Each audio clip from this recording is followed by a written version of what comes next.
Hello, everyone. We're starting off right away with a John B. Super Chat for the dope tunes. Yes, we have quite a number of people who've come to really appreciate and love that track, and I'm a big fan of it. It's kind of my unofficial theme song, I suppose. So welcome, everyone, to one of our more esoteric and thought-provoking streams. Not one of our, ranking all 27,000 classes or feats or archetypes, but a stream that was asked for and voted on by our patrons, which is, of course, what we're here to do. So today we got a Sean one as well. So we got John for the dope tunes, and we've got Sean for the improv stream. Yeah. Well, awesome. I'm glad you're excited for it. Love to see it. By the way, we do have two goals tonight. We have a super chat goal, $75. If we get to that, we'll do another in our line of Pathfinder 2 streams. It's been a while since we did one of those. Kind of go back to that if you've seen some of our previous videos on that. Kind of do a deep dive into where the class came from and how it has evolved from the time of the early days into the present D20 system, including Pathfinder 2. And then we talk about the class in Pathfinder 2 and how does it reflect that history and how does it perform in the current game. And then we have a secondary goal, a tip goal from our Stream Elements tips. You can find the link below. We'll do another bonus stream this Sunday. We did a great one, and we did a bonus stream last week.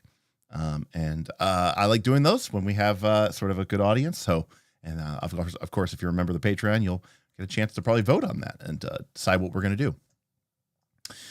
Let's see who is here. Marvelous Mr. Mean is here. Welcome. Excited for tonight's stream. Whipplestein rocking his burning emojis, saying that we need burning woodland creatures after all of the root streams. Yeah, the root streams have been quite a brutal path of destruction. One of the things I said going into that was I wanted to make it Game of Thrones mixed with, Redwall or Fable. And they have delivered. They definitely have delivered. Frostjack is here, excited for the stream and excited for their new e-bike. Awesome.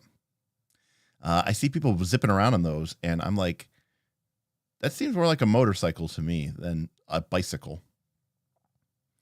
Multiverse DM says, I'm excited to test my work. Bring on the hard questions and tough design choices. Sweet. Did I hear? Oh, that's me. Sorry, that was it. Did you hear Matt Colville address 6 Sigma in his latest video? I did. He said that they were at 4 Sigma, but not 6 Sigma, which is a silly thing to say about game design, in my personal opinion. You kept Kafka have money. You said you would quit the Patreon if I changed it, Damien. I had to keep it. Henry, good to see you, buddy. Missing hanging out with all the patrons all the time. That was a lot of fun. I can't believe Gen Con was, geez, how long was it? It was like a month ago almost already. Crazy. KC is here. Sup, KC. Frosty is in the house, rocking his red loyalty badge. Welcome, Frosty. Call me Al. Welcome. Yeah. So I think that, improv has sort of I think it can have sort of connotations around it, which are negative, believe it or not. And I kind of want to talk a little bit about, where I think improv, what it is exactly and how we should define it. But I also want to, of course, go through. I've got my trusty pen because I wrote down a list of about 13 or 14 things that I think sort of go into what I believe a good, not just as a game master, but as a player, what are some good principles or tactics that I use in order to sort of improve my game.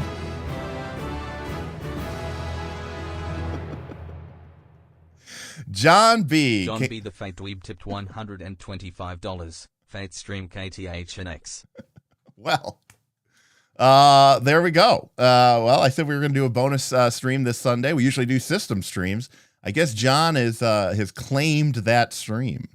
Happy to talk about Fate, John. It's a great system. And in fact, Fabula Ultima, which we've been kind of geeking out about lately, really has a lot of Fate adjacent mechanics that it has sort of taken and stolen. So I'd love to talk more about Fate, especially Fate Accelerated Edition or Fate Condensed, for people who maybe are a little bit more nervous about getting into Fate.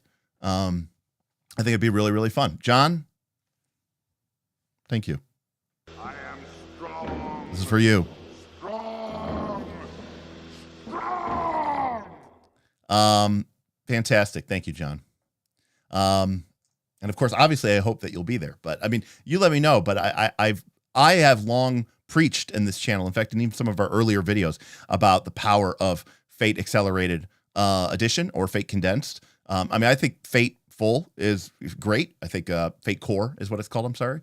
But, Fate Core, you show people that book. And I'm not saying it's a thick book. I'm just saying, people might go, okay. But if you show people a book that's this thick, and say, oh, this is the entire game system, plus like 3 settings, plus all the Gamemaster stuff. And you go, oh, okay, that's something a little bit more that I can sort of wrap my head around. And, we were talking earlier today about Bob's first experience playing role-playing games. And I basically, when Bob first had never played a tabletop role-playing game, he was up at my old studio, and I basically ran him through what essentially was a Fate Accelerated Edition version of a sort of Disney RPG. And so anyways, Fate Accelerated Edition, I think is really great. I think it's a great stepping stone for people to get into Fate. And so I think it'd be a cool thing to talk about. Exactly, Sean. Jesus. Big John coming out. Roman, howdy. Hello. Ken, how you doing? Vin is in the house, says improv is where it's at. Got to be willing to throw out all of your prep and go with the players if the situation demands. And I think Vin is absolutely correct here. And we'll get into it in a second, but again, I think when we talk about why improv, why not? I mean, there is some why not, but why improv is because, and I've said this before on this channel many times, in my personal opinion, the real joy, everyone's talking about Battleground. Everyone's talking about Baldur's Gate 3, and I'm not playing the game, but it looks good. I can't deny it. I played BG2, BG1 back in the day, Icewind Dale. Those were great games. I can only imagine what they're like now. And despite all of those incredible, if you're trying to compete with that, you're going to lose most of the time. So what is the one thing that we have as sort of paper physical GMs that a computer can never have? And it is, quite frankly, the ability to adapt and react to any situation, because it is that true sense of freedom that I think makes role-playing games, tabletop role-playing games, a unique genre that fundamentally distinguishes them from, games like Baldur's Gate 3. Now, if we get to a future state world where we have entire procedurally generated worlds with a very complex AI that is sort of responding to player input and literally creating any world and sort of able to handle any sort of interaction that you throw at it. Okay, now we're starting to blur the line a little bit. And to be honest with you, we'll probably get there someday. But in the meantime, I think the best thing that you can do as a game master is learn how to roll with the punches. I think the best thing you could do as a player is to learn how to roll with the punches, because that's how you put your mark into the world. That's how you literally create a story with your friends. And that, I think, is what really creates the most impactful and long-lasting memories of a role-playing game experience. And I think that's kind of why I play role-playing games, is for those role-playing game experiences, those sort of memories. A lot of times, I know this is going to sound very strange, a lot of times I don't really have fun in the moment of the role-playing game. It happens occasionally. I know that sounds really strange, but it's one of those hobbies and activities for me where it's not really until I look back and I see this journey that we've been on that I really appreciate the whole scope of it. So great point there, Vin. Let's see. Sean says, I wish there was an easy way to distinguish improv acting, like as an NPC, and improv GM decision-making when talking about improv. Well, to be clear, Sean, I am talking about improv GM decision-making or player GM decision-making. I'm not necessarily just talking about, acting. Although, to be clear, role-playing is a form of acting, and part of being a good player is being able to kind of go with the punches as well. It's not just a game master thing. Again, we'll get into it, but I think a lot of people have come to RP. Well, I want to get through all the chats before I start getting into the topic. Let me see here. Henry's loving on the FF7 sound. Awesome. That sounds absolutely awful. Call me Al. John says he describes Fabula Ultima as fate with horns. That's a good name for it. I like it. Agreed. A lot of fate.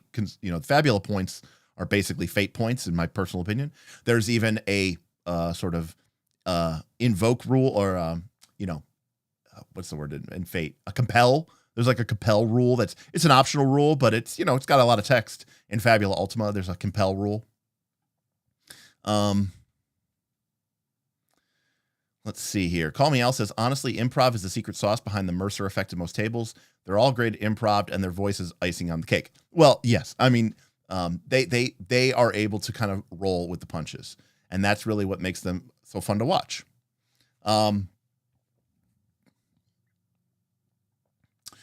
Let's see. Whipplestein says, as long as that's what the group is expecting and ready for, but when a player tells me in Pathfinder that they want to leap into the mouth of a huge, horrible tree creature with a stomach full of acid to heal their friend, heck yeah, let's do it. Yeah, I mean, I think that's fine.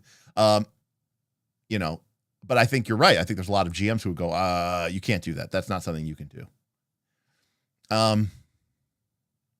Here's the rub, though. Plenty of gamers go into TTRPGs with a mindset like other tabletop games. It's us versus the GM. From an improv background, it's more team focused. Let's make this a good scene. Yeah, and I think that we need to talk about that sort of line there for a moment.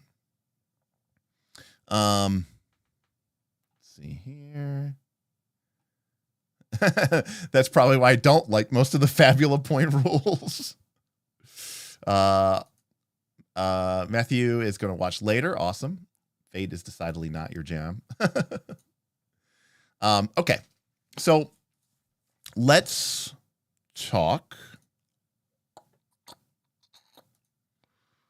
Let's talk about improv.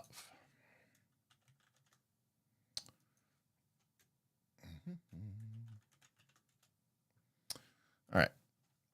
So, as I said before, I think the first thing to do is to sort of understand, like, what are the reasons, or what are some of the reasons why you want to, why should you be focusing on improv and or improvisation? And I think the key reason, which we sort of establish here, is that it allows for true player agency at the table. All right. This is a common GM trope that you hear said, again and again and again. But when a player is choosing their decision at the table, I really, in a really true sense, I do not want them to be looking off of their character sheet. And I think that there is sort of a distinction here to be made, which I kind of put over here, which is this idea of, and I know that we all say, oh, RPGs aren't games that you can beat. But I really do feel like there are some people and some play styles where they sort of play TTRPGs to win. Okay? They are very much treating the game like it is a form of a board game or some sort of competitive game where they are trying to overcome all the challenges, and they don't want things to be sort of made up, right? They don't want things to sort of be improved. Because if the GM is creating it, then it's not a real challenge. It's something that was made up. They're just sort of putting it there. They want to basically only fight the things that are supposed to be there. And I think this is an important thing to talk about because there is a problem if we think about improv too much with fudging, right? And more importantly, like GM sort of railroading the game. And I think that we absolutely have to make a distinction here that that improvisation, in my opinion, is all about driving player agency, not GM agency. All right. So what I mean to say is I don't want to just make things up because it's going to better force the players down the road that I want them to go down as a GM. In my personal opinion, improvisation as a GM is all about giving your players truly limitless options and then sort of being willing to sort of expand upon those and go with the punches and sort of, continue to iterate and improve upon them. So, and again, if there's any thoughts or comments or questions, please feel free to drop them into the chat or points. I'll try to capture them. But what I was saying before about players is, GM or improvisation is about player agency, but it is also an element here of it allows for more creativity. And I would say it allows for more creative, and I would even say better, right, stories. Because what I want to do with improvisation is, flesh out characters and understand why our characters are motivated the way that they are. What is driving them? What decisions are they sort of after? And, one of the things that you'll see me do a lot, and we'll get into this, I guess, in the things in the list that I kind of put together is, I do a lot of things where basically I'm just asking questions, and you'll see this come up again when I do the formal list. But I want players to be able to expand their mark on the world through their character by being able to sort of define it as we're playing it.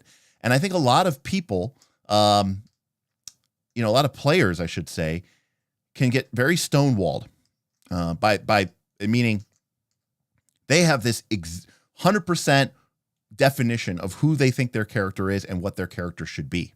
Okay. And we get to the table and we're playing, and another player or the game master is sort of throwing up a softball, right? They're throwing up an easy shot to the other player, where this is a great opportunity for the player to say, "Oh yes, of course, and this is why I did that thing," right? Or yes, and I swore revenge that I would destroy him, because some other player or some GM basically made some cool comment about how, oh yes, this is just like your homeland, right? How it was destroyed. And maybe that, I've railed on this channel before about how I don't think people should have defined backgrounds. That's not exactly true. I just don't think that they should have pre-defined backgrounds, because I think it's much more cool for me to go into the game with only a vague sense for who and what my character is, and really allow myself, to fill in the blanks as a player to better fit the story. Because we don't know, when you don't know what the story is going to be when the game starts, how can you possibly create a character that is going to fit in that? Instead, if you, to quote the Dungeon World principle, if you draw maps and leave blanks. Now, a lot of people assume that is a GM advice, and it is, but it's also player advice. Draw maps, but leave blanks. And so, right, draw background maps and leave blanks. I don't think it's a bad idea to have a vague sense of where your character is or where your character comes from. What's their base level of motivation, right? But by leaving yourself open, when another player or the game master goes to your character and says, their homeland is destroyed, how does this remind you of the destruction of your homeland? the worst thing that can happen, and I have seen this happen before, is when a player goes, that's not what happened to my homeland. My homeland is totally fine. And it's like this, like, it's just such like it's just like a really, really, really boring moment at the table, and it can just throw everyone out of this fun narrative that you're building. Here is an opportunity for you to sort of, kind of build off of what is the meat and potatoes of the RPG system, which is the game that is happening at the table in front of you. And players will sort of just stonewall because, by embracing improv, I think they're allowing themselves to create better, more creative stories. I would say better characters, better backgrounds. But a lot of times, the sort of the antithesis of this is, the player, or I guess I could say the GM too, has this predefined concept of who or what their character is and what their arc is going to be. And I think that, you're just setting yourself up there for failure, Exactly. Sean's saying all the right words. Exactly. That's not part of my character's arc. That's not what I'm about. Now, listen, I firmly believe that it is okay to, if just because some other player or the GM says something like your homeland was destroyed, I think what you need to understand is that point is I'm not saying, you are forced into admitting that your character's homeland is destroyed. Now, personally, at my table, if I was playing at your table, I would 100% roll with that every single time. And obviously, by the way, if we had previously established that my homeland was in fact not destroyed, then that would be a little bit strange and weird. Of course, and I'm going to shit on backgrounds one more time here. The biggest problem is when a player goes, my homeland is clearly not destroyed. You would know that if you read my 10-page character background essay. No one read your background essay. And so while you have everything mapped out and written in stone, nobody else has given it one or two looks, including the Gamemaster. So I think you're just setting yourself up there for disappointment.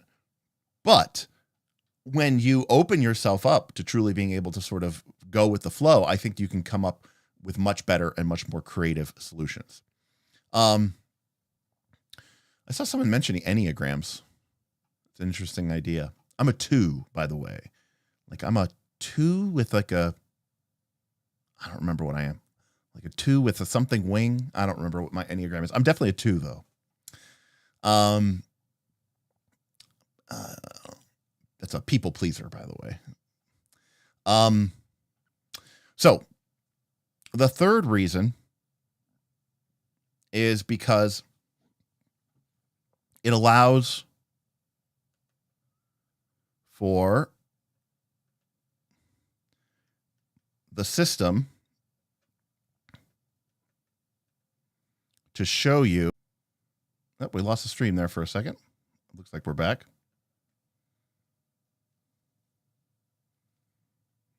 All right. I don't know what happened to my.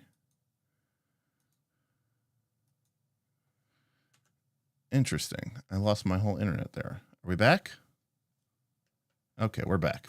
Sorry about that. That was weird. It allows for the system to show you what it's made of. Now, earlier, Wuppelstein gave an example of you're fighting this, this tremendous, large wooden plant monster. It's partially organic, partially, covered in bark and wood, and it reaches out and it grabs one of your party members and eats them. And another player character says, I'm going to dive in after them and I'm going to sort of go get them. And at that moment, you're really putting the game system and your knowledge of it on the line here. And there are some game systems, which quite frankly are better designed to handle this sort of off the cuff action than perhaps other game systems. So this is why, when we think about improvisation as a game, as a tactic to a game, we have to understand that not every game is necessarily idealized as being sort of, the best system at doing that. Real quick, is everybody how are we doing here? Are people here in chat, or did I drop the internet completely? Let's see here. All right, still connected. Okay, great. Sorry, I just had that. I had that big problem, and it all of my stuff disconnected real quick. All right. Okay, we're back. Okay, so I think that when you think about a game system, obviously, if we were playing Powered by the Apocalypse, right? If we were playing Dungeon World or a game like that, if somebody said, I'm going to dive into the monster's mouth and I'm going to go try to rescue my friend, you're kind of covered because, I can just say, well, look, there's probably not a move for that exact specific thing, but it definitely seems like it is something that involves being sort of risky or, with the outcome being unknown. So guess what? We can just roll, Jesus Christ. We can just roll Trust Fate, or we can roll Defy Danger, depending on what, system you're exactly using, whether you're using like Root or Dungeon World or Avatar, right? You could roll something in those lines and just say, cool, we have a move, a mechanic that'll allow us to sort of reasonably sort of simulate or emulate what is happening when you dive into that. Now, in a game system like Pathfinder 2nd Edition, you're in a little bit more of a tough spot because that isn't something, strictly speaking, that you can do in Pathfinder 2. And Pathfinder 2 is sort of a inclusionary rule set. If it's not in the rules, usually an assumption that you kind of can't do it. Obviously, there's a lot of different ways that people could handle this. You might ask for a skill check. You might ask for a saving throw, a fortitude saving throw. It might be an attack roll. There are definitely actions that you can make up, but you're going to get much more a much wider variety of outputs, and they might not always exactly give you the exact result that you are hoping for. And this is part of the reason why I would say that some game systems are better at sort of handling base level, I'm just going to do this thing. Now, you might say, oh, that's like a narrative thing. No, not necessarily. Let's take a look at first edition AD&D, okay? In first edition AD&D, if there is no skill system, there's barely rules for anything outside of, main primary combat. So if somebody dives in after the monster, I could just say, make a strength check, or I could say, make a constitution check to sort of survive its gullet. I could say, make a saving throw versus breath weapon or versus death or poison. There's a lot of different options that I can use in first edition AD&D, but because the system isn't as integrated into exactly what a strength check is, it is something that exists, but it's not really hard to find. And so a game system like first edition AD&D might actually allow you to sort of simulate. Now, granted, you can play Pathfinder 2 perfectly fine. And someone says, I am going to go after, and I'm going to jump into the creature's mouth, and I am going to, pull out my friend. Now, one GM might say, okay, you have to make an athletics action just to even get up there and climb in there. Then you have to make another athletics action to sort of push your way into the gullet. And then you have to make a perception check to find your friend. I don't know. There's like a bunch of different ways you could do it. And of course, you could do it, but how each GM handles it is going to, vary greatly. The problem is that you might run into a situation where some people say, well, if you do it that way, you're shortchanging. There are rules for getting somebody out of being swallowed whole in Pathfinder 2nd Edition. They're clearly listed on, whatever page, whatever of the bestiary. And if you kind of circumvent those rules, do you feel like you are circumventing what the game is about?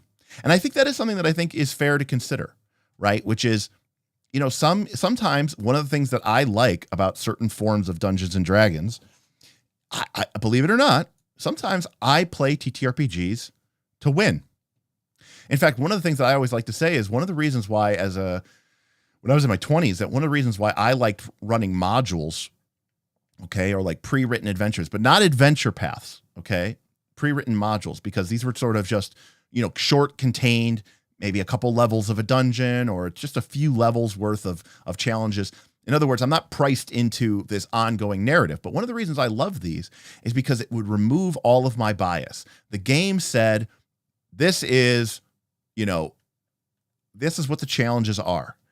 And if your players can beat them with the rules of the game, awesome. If they can't, tough breaks, learn how to play. And so there is sometimes a part of me that enjoys that style of play. But I always say that, but then there's always a but, right? Which is the moment I start, because, okay, I don't know. It can be really, really weird when you're playing RPGs, even with me. And I'll tell like a story here, right? More like a story. There are times when the players are trying to improvise. And what it can start to feel like sometimes is like they're trying to get a free lunch. Okay. It feels like they're trying to have their cake and eat it too. They're trying to, and there's this, obviously there's like this weird situation where when they have this legitimately good idea, and you're like, oh yeah, that actually is a really good idea. That would totally give you a free lunch or nearly free lunch, or this would totally give you a, have your cake and eat it too. But there are also times, and we talked about this a lot in like our Blades in the Dark stream. There are also times when players think that they are so clever for their, what a great and incredible idea. Okay. But you, the GM, don't think it's an incredibly great idea. In fact, you think it's a stupid idea, or you think that idea wouldn't work. And it can create this friction at the scene because the players are trying to get what they want. And they think, well, because I put forth this idea or this effort, or at least in my mind, this thing just works. And as a GM, it can feel like they are just trying to avoid any sort of danger. They're trying to avoid any sort of problem. And this can, an example that comes to mind from many, many, many, many years ago.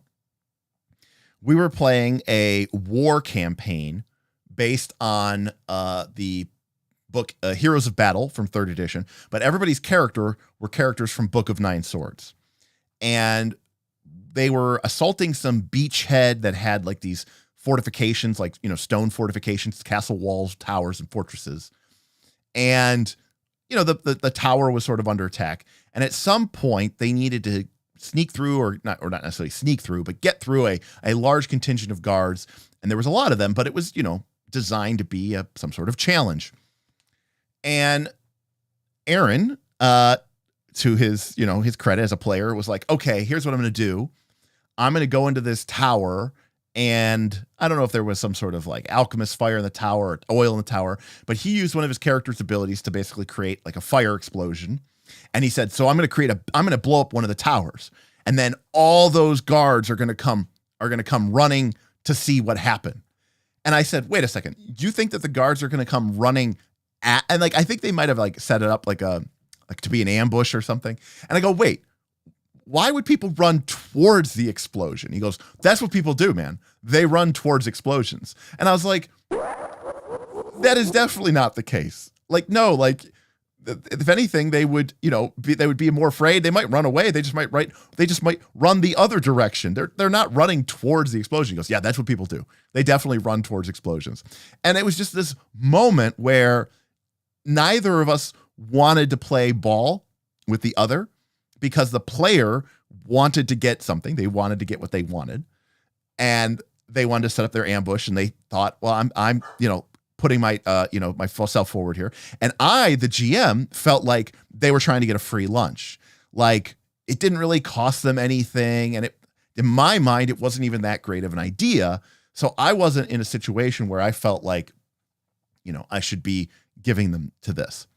Now, Vin says, let the dice decide. And to be clear, this is why I don't understand Vin. This is exactly what Powered by the Apocalypse does. Now, you're absolutely right. You could totally let the dice decide, right? You could say to the player, all right, well, I will say that there is a 30 or 40% chance that the guards come.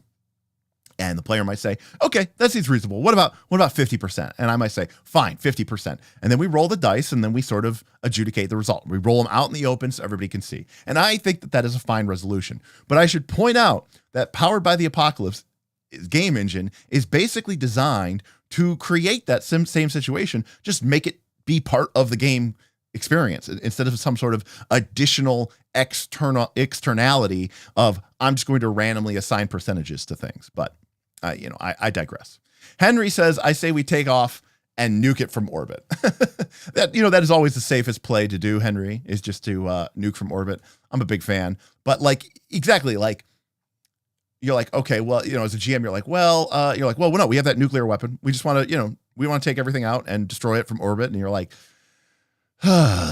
okay, I get that I'm giving you agency and I get that I'm trying to go with the flow here, but it can be very, very frustrating when players do that because it can feel like they're just trying to, again, get a free win. And again, I'm guilty of this just as much as anybody else out there. John B with another super chat. Thanks, John. John crushing it this stream. Players need to be able to improvise too, just in a different way. Too many times I've GM games where the players just flounder around and wait for me to make all the decisions for them. Absolutely, John. I mean, I've said before, and I mean, this is maybe off topic for this stream, but you need to have players that are proactive and you need to teach your players to be proactive. A lot of times players, even ones that come into your, game with experience, they're like kids. They got it, or at least like a dog, right? Like, you need to teach them the correct behavior or they'll never learn it. And a lot of GMs will just lead their players around by the nose. And maybe, sadly, a lot of GMs prefer that. And then they get frustrated when the players don't become proactive. Let's see here. I like doing things by feel, having the option to let the dice decide rather than the system being built on letting the dice decide. Right. So Vin wants to make sure that he can choose to interject his bias whenever he so decides to, which again is fine. Because again, if you're playing with a group who wants to quote, try to win the RPG, then that could be problematic because they might look to you and say, yeah, but is that what's written there really? Or are you just changing this? I want to win the game. I want to use the rules as written in order to overcome the challenges as written. But if you have a play group that doesn't really play RPGs to win, then I think you should absolutely be sort of, kind of going off on this. The last thing we need is anything off topic, Faustian, but should the GM take the PC's abilities into account when designing an encounter? It makes it more engaging, but for me, it seems like their decisions didn't matter if you design accordingly. I often have this dilemma. That's a great question. It's a great question. I will say this. It depends on whether I am in this campaign mode or if I am in this campaign mode. Sometimes when I play Dungeons and Dragons, I am playing it in a sort of more adversarial way. And it doesn't mean that I want my players to lose. And it doesn't mean that I want the PCs to all die. It doesn't mean I'm going to cheat. I'm not going to cheat. I'm not going to fudge. But what it means is that I view my role in the game as the game master. My role is to offer a challenge. That is what I am there to do. When I am in that state of mind or in that kind of campaign, I am going to create challenges as appropriate to what is there. I am not going to try to screw over my players by, completely ignoring their abilities, but I'm also not going to sugarcoat them and give them softballs. I'm going to create the challenges as best as I can without any bias to the player's sort of abilities. And I'm going to then sort of present that as, here you go. Now, if I throw in a bunch of animal encounters and the group has a druid, maybe they completely crush those abilities. Or maybe I put in a bunch of harpies and I know that the group doesn't have a bard or anything and there's nothing they can do against sonic attacks. Well, then they're going to see that not having a bard sometimes sucks, right? And so there's an element there of challenge, and there's a principle of Dungeon World, which we can talk about, but which basically is like show them the downsides or sometimes the upsides of their class or the downsides of their class. And so I think that, that is, I think, one way of playing. The other way of sort of game mastering is to see myself as I am there, to be a facilitator. I am there. I'm going to butcher the spelling on this, but facilitator, close enough. I am there not necessarily to challenge the PCs. This isn't a kind of game where they're going to show up and they are expecting that, like, I need to be on my A game. I need to be making decisions because, this is the shoot arrows at the monk. This is where I'm like, look, one of my core principles here is, this is when I'm in my like full sort of Dungeon World mindset, is, be a fan of the PCs. Okay. So, this is where I am basically looking for opportunities to both highlight what that character is really good at. But I also want to point out that one of the other principles I operate on here is, fill their lives with danger. So I am also going to, when I'm in this mode, I'm going to be looking for ways that are sort of unfair to sort of challenge them. But ultimately, I'm doing it under the auspices of trying to facilitate a story. Now, when I play in sort of challenge mode GM, I don't necessarily look. This may sound strange, but we could still end up with a really awesome story. And I am still, a fan of the PCs, but kind of after the fact, right? Like I can totally, when I play my monster or whatever in a completely and totally fair way, like that to me, and then they beat it, I'm not mad. Of course, I'm happy for the PCs. In fact, I'm even, sometimes I'll play into it a little bit. Like, I can't believe you guys fucking destroyed my monster like that. That was just so embarrassing. I mean, like, one of the classic examples of this is when we played our Pathfinder 1 Dragon's Delve. That was like our 20 level mega dungeon. There was it was like level 7 or 8 or something like that. The PCs were, mid levels, 11 or something like that, maybe 10. And I was so excited because I was going to use a brain in the jar, which is this monster from an old Lance already knew what it was going to be. And I was so excited about this monster, and I had this cool room built for it. And it looked like something out of a, H.R. Geiger painting or out of an Aliens movie. You had all these weird, kind of mechanical / organic cabling and circuitry flowing, not just on the walls, but the ceiling and the floor, all sort of working their way into the center of the room where you could imagine a great glass sort of tank with an open top and the cables are all connected to it. And it's this massive jar, the size of like one of those dunk tanks that you see at a fair. And inside of it is this throbbing, psionic, undead brain creature, a brain in a jar, and had all these really powerful and awesome abilities. And I thought I was so excited about it. I thought it was a really cool monster. And long story short, they kind of knew it was in there. And Aaron Smith from our channel had a rogue, and he was basically like, okay, so here's what I'm gonna do. I'm gonna sneak in as best as I can, and then when I get close enough, I'm going to pop this anti-magic aura ability on my armor that I can use like once a day. I think it was like once a week, but it basically created an aura of anti-magic.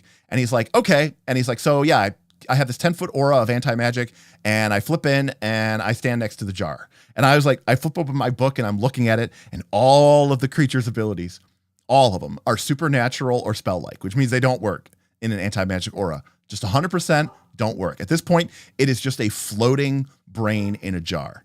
And it literally took him, 5 or 10 seconds to deal with that. He just kind of went, all right, I guess, I don't know, what, we break the glass or something? I don't know, whatever. I drain it out. I dispose of it in a proper fashion. And it was like, not a big deal. He just totally did that. Now, in my personal opinion, that was a totally fine way to win. And I love that story because he used his abilities on his character sheet. He engaged the enemy in a favorable way for him.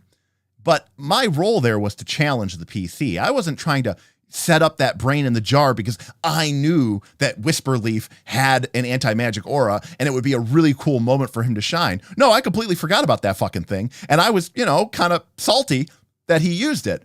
But that doesn't mean that I was like mad about it, right? Like I wasn't like, oh, I'm going to get you. I'm going to get revenge on you. But I wasn't trying to facilitate that. I was trying to challenge the players with what I thought was a really tough combat.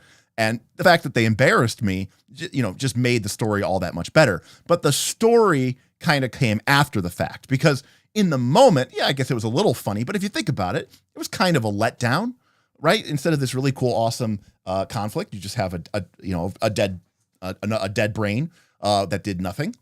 But the story lives on long after that. So it really kind of comes down to whether I am in the sort of facilitator mode or if I am in sort of challenge play mode. Right. Oh, there's even more jars. You forgot about all of those. So that's kind of where I'm going with that. I'm sorry if I missed some chats here. I see that Entheo is in the chat. Welcome back. Happy to have you. Vin says, I don't take into account the PC's abilities at all, aside from level. I just simulate the world and let them figure out. And again, I think there's a skill to doing this as a game master, but I think you do need to, work at it. It can be kind of challenging. I mean, there's certain things that you should take into account. Like if your PCs, I'm assuming like a standard D20 Pathfinder 2, if your PCs are like level 6, level 7, level 8, yeah, you should throw some flying creatures at them. They should be able to handle that. Now, if you throw a bunch of flying creatures or a bunch of invisible creatures at your party when they're level 1 or 2, that's like one of those things where you should be aware of sort of the game's structure, which isn't to say that they couldn't deal with those potentially, but if they're like level 6 or 7, that's fair game.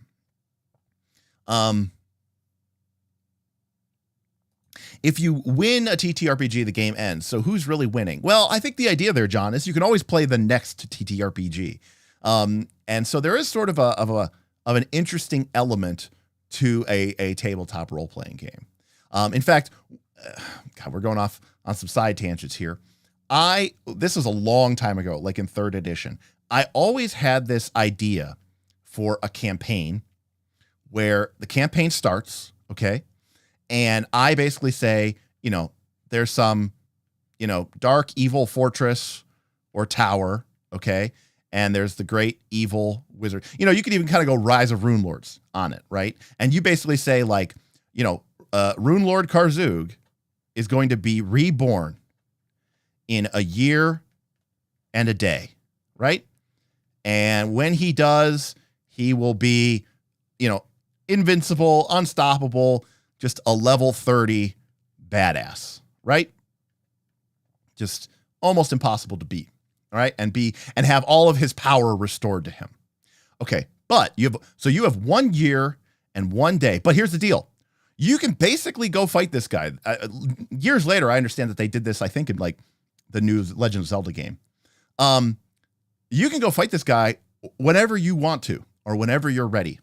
And maybe there's like a couple of dungeons that are scattered around the world that have like, the 4 orbs or something like that, not in addition to experience points and treasure, give you some sort of special bonus to try to go and fight this guy. But that's it. That's the campaign. And it's like, and go. You have a year and a day. And suddenly, everything that the players do is kind of about winning the game, John. It's kind of like, how do we defeat this Rune Lord? Like, we can do whatever we want, but we only have a year and a day, or maybe it's like 2 years or whatever you think is, appropriate. Who the heck writes wise like that? Listen, when I'm on my little stylus here, you know what I mean? And so it's not like it's a story. I don't have anything planned out. Well, I mean, I do. I have, in a year and a day, the Dark Rune Lord, reawakens from his stasis and, destroys the world. But the players could stop it. They might stop that in 2 months. They might stop it in, whatever, a period of time. They might grind until the last day and then be as high level and have as much powerful equipment and loot and go on as many side quests as they want to in order to be the maximum powerful level.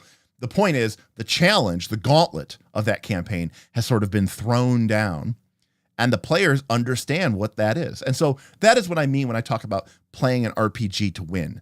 That is the sort of framework that I'm talking about.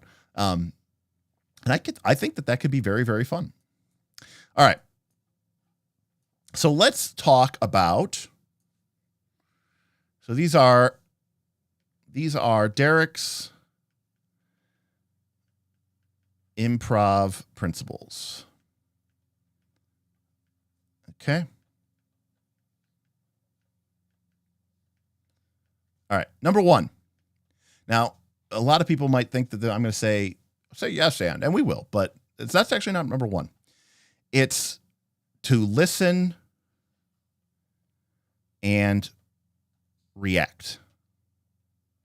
So one of the things that I think is most important, and this is probably one of the reasons why a lot of people have a hard time with improv, is you have to be paying close attention to what the other players and what the game master are saying. All right.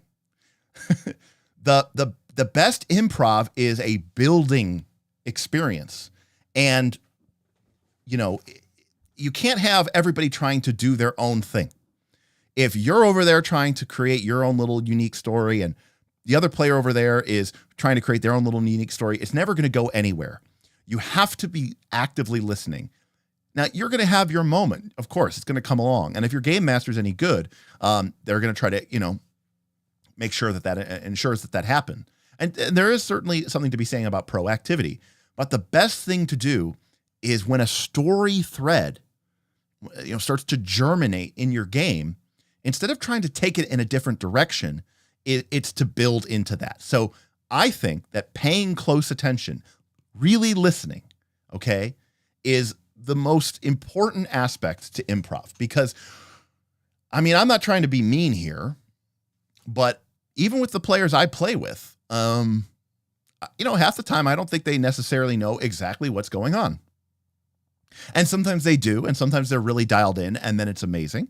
But, not everybody is always fully paying attention. And if you're not paying attention, then you won't have that ability to react, to sort of build on what their contributions are doing and build that sort of dynamic and collaborative story. So I really think, and as a game master, I cannot stress this enough.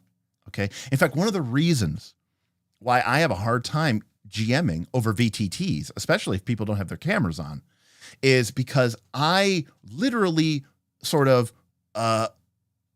react as a game master based off of, visual cues from other people, from really sort of picking up, oh, that person looked excited, right? So listening doesn't just mean listening. It really just means pay attention, right? And so I am always looking for these sort of micro expressions. If something gets brought up or someone kind of has a vague idea, I am trying my hardest as a game master to be constantly listening and paying attention for these little nuggets of truth. And I can give you a great example of this. Okay. I'm going to put this right here and I'll take it down when I'm done spoiling. But I'm going to write this here. So spoiler time. So this is a spoiler for Root episode 4. If you don't care about the spoiler, stay with us. Otherwise, I will erase the spoiler when I am done with saying what I'm going to say. Okay. If you watch episode 4 of our Root game, then you will know that in episode 3 of our Root game, Bob's character, Lucius, murdered a lizard cult member leader and took over his lizard cult, but he also stole his robe and his golden great worm medallion with ruby eyes. When we were playing in episode 4, they went to meet with an NPC who they had met before. It was Skipper Magni, who was one of the river folk otters who captained the biggest ship, ostensibly one of the leaders within the otter faction, certainly amongst the pilot or the captain of the greatest ship. And Bob, I can't exactly remember why, he kind of like flashed the gold medallion. Bob just threw it out there as I think that's a flex, and I thought it was really funny. And I had the skipper kind of open up his jacket and show that he also had this golden worm ring, ruby eyes. At the time, I wasn't even really thinking about why I was doing it. Bob did something. I just did something. It was kind of funny. But when I did that, somebody, I don't even remember who it was. I was just listening to it. Somebody said something along the lines of, wouldn't that be funny if he was like a lizard cult leader too? It was just a real throwaway line. All right. But I heard it and I kind of was like immediately like, oh, that's good. That's way better than anything I've ever come up with. I'm going to use that if I have an opportunity to. And Powered by the Apocalypse will only give you those opportunities as a game master. This is one of the reasons I like the game, is instead of me just being able to immediately change the world under my whims, I only get to do that kind of hard level move when a player attempts to sort of tempt fate and make a move and ends up rolling a 6-. So it's possible that may have never come to bear. But luckily, as it turned out, Bob eventually went and stole from the skipper and rolled really badly. And that gave me the perfect opportunity to make a hard move, which is to reveal an unwelcome truth to a very high degree. And the unwelcome truth is that this guy's actually a secret cult leader. And so this is just an example of where I was not planned at all, okay? But I went with it because I was listening to what people around my table were saying. And I thought it was a great idea, and so I went with it. All right. So that's it for the spoiler. Try to avoid any spoiler chat because I know there's some people who are watching the show. Not many people, but some people. So again, listening and reacting. Now, how do you react?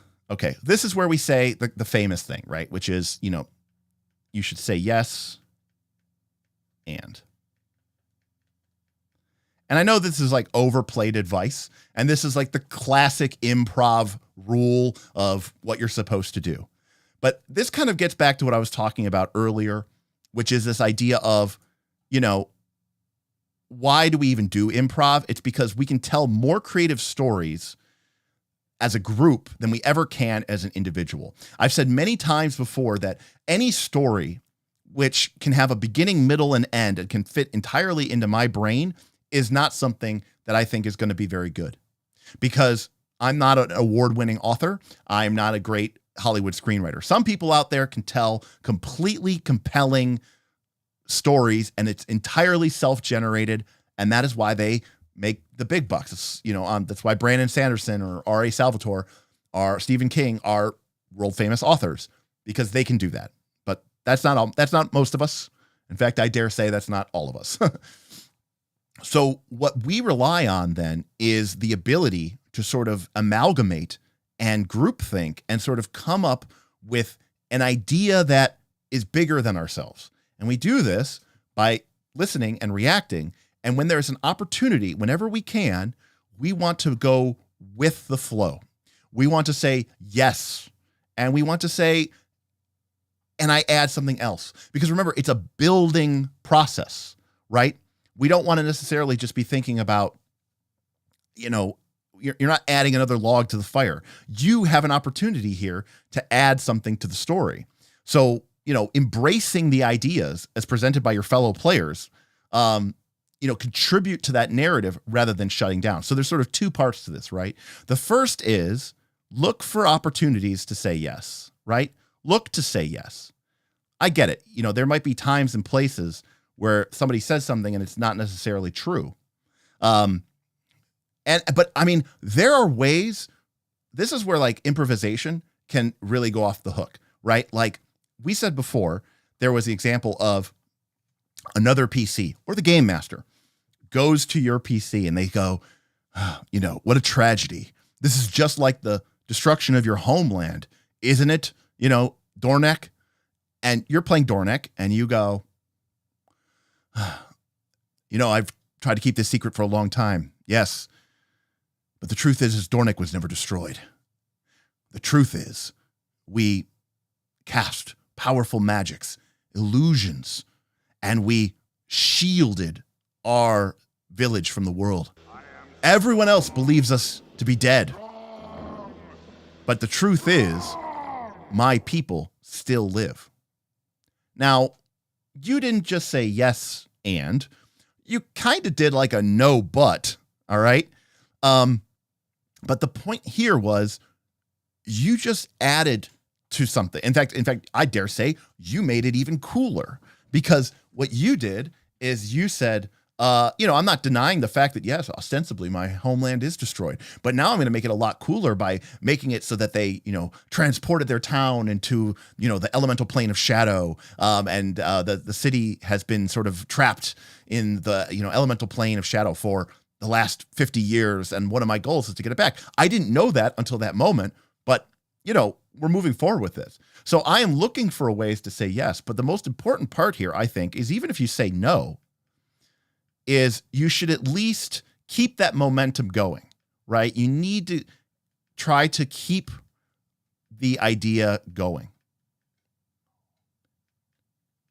And so that is where if I'm not going to say just play along with a person, then at the very least, I should have sort of take their thread or their energy and sort of redirect it in a different way. But you don't want to necessarily, take a 180. I would. A 180 would be like, no, it never got destroyed. In fact, it's stronger than ever. Like, that is doing a complete 180 on that person's idea. By saying, yes, it was under attack, and yes, it was destroyed, but it wasn't really. It's just a powerful illusion, and the people there have been in hiding for decades. Like, that is taking that core idea and adding something to it. And I think that is probably the most important principle of them all, which is, a game session has a certain amount of momentum, and the story has a certain amount of momentum. It can be hard to build up. That's why the beginning part of a session can be really tough, because you got to get that big old heavy ass truck moving. But once it's moving, the last thing you want to do is sort of stop it. You want to keep the wheels turning. So move ahead with what people are suggesting. All right. Third principle is know your character, right? Be prepared to have interesting things to add about your character, about, their personality, their motivations, what abilities they have, because this is going to sort of inform what you do and how you do it. If you understand that your character, this is also a great way to sort of build in moments that are going to be custom made and designed for your character. Like, if I have a cleric in Pathfinder 2 or a war priest or something, or a champion who's really, really good at destroying and fighting undead, maybe I have one of those. And when somebody goes, it was a shame how your homeland was destroyed, and I follow up with, yes, the powerful undead Lich Lord still rules there with an iron fist, a shadowy land of undeath and disease. One day I will destroy this Lich Prince. And it's like, oh, cool. But also, I know my character. I know my character is really good at fighting undead. Like, I'm creating a situation that's going to be really, really fun for me, and also fits in with my character. Yeah, my character has all these anti-undead abilities. Why? Well, that's why. Now, again, I understand, maybe you filled that in with your background before the game ever started. But I just think that situation is fraught with peril, because if you know before the game ever starts, oh, my character was from another town and it got destroyed by undead, and then I'm going to do this and I'm going to look for revenge, what you're going to end up doing is you're going to end up forcing it, and it's going to feel real cringy at your table, because this person at the table is always going to be looking for weird opportunities to sort of shoehorn or fit their character's background into a situation that doesn't necessarily make any sense, but because they want their background to be important and because they want it to matter, they're going to kind of jam it in there. Now, there might be people out there who, write their background as purely an informative thing, but I would really, sort of suggest that if you are going to, write a background, use that idea of draw maps and leave blanks. Because I think that's going to allow you much more flexibility. In fact, I think there's a lot of people out there today. We've talked about stances on this channel before. I'm sure I probably have a thing about stances somewhere. Gosh, I need to title these things. I was just going to pull one up really quickly. Is this stances? Maybe. Yep. Oh, wow. We got it. So we've talked about stances before here on the channel about player styles, right? Around actor, author, and director. And I'm a big believer, this is where I had my controversial take that I think that actors are selfish, whatever. But the thing about being an author is, you're looking to motivate your character. You're sort of motivating your PC after coming up with an idea of what you want your PC to do. And an actor is always putting themselves in the situation of what would my PC do? A lot of people are in that mindset, right? They're in the mindset of, no, I am an actor and I am portraying this character come hell or come high water with what I think that character would do. I don't care if it's bad for the story, right? I don't care if it's bad for the narrative. I don't care if it goes against what that other player was just kind of throwing me an option to do. And there was an opportunity for me to say yes and for me to sort of listen and react to what they were saying. I am an actor and I'm going to portray my character accurately. And this is what my character is. Now, there's a lot of people out there who really embrace this style far more than I ever thought they would. And so my suggestion to those people is simply this: hold true to your character. That's fine. But then maybe just don't define your character that much. Because if you go out and fully define all of the things about your character, you are not going to leave yourself any wiggle room to be able to improvise. You need to be willing to be okay with having large chunks or swaths of who your character is, why your character is, what your character is, and what they came from blank. Because if you fill all those spaces in, you as an actor are going to feel, I guess, duty bound or honor bound to sort of play the character, play the PC as it should be played. And you're going to find that you're going to be torn between wanting to do what is right by your PC and what is right by the group, the communal story, the dynamic, sort of narrative. And you don't want to be in that situation, right?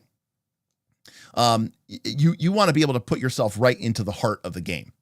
So exactly, Dan, characters who are too fleshed out don't die at the table. They write themselves out of the game. Exactly.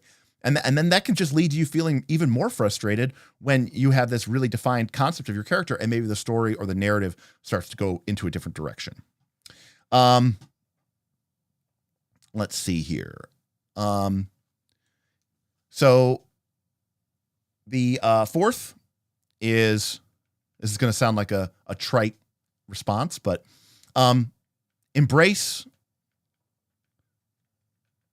I'm going to say creativity, but even as that's what I wrote down as my note, but I would say, depending if you're playing a fantasy RPG, embrace the fantastic. Okay. Whenever you have an opportunity, okay, to interject and add something to the game, it is a rare and a precious moment. Okay. Because it may not come again for a period of time.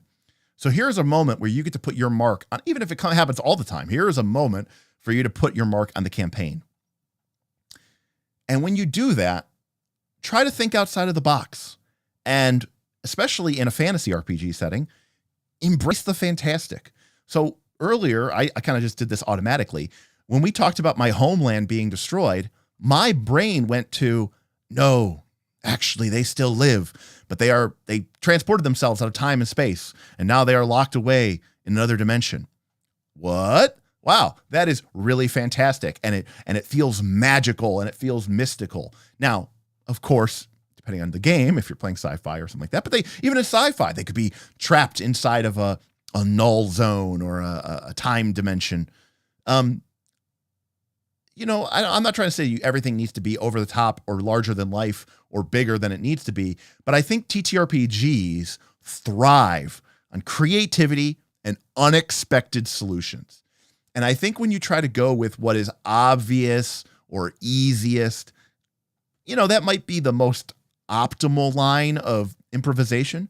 But I think that when you really use your imagination, come up with unique approaches to the challenges that are set before you, you're really helping not only the story become more feral and something unique, but you're also doing it in a way that is going to, elevate the game to something that people are going to remember for a long time. So whenever you're in a situation and you have a choice about what it is that you're going to add or how you're going to add it, go with the creative thing or go with the fantastic thing or go with the dramatic thing, depending on the type of campaign you're running.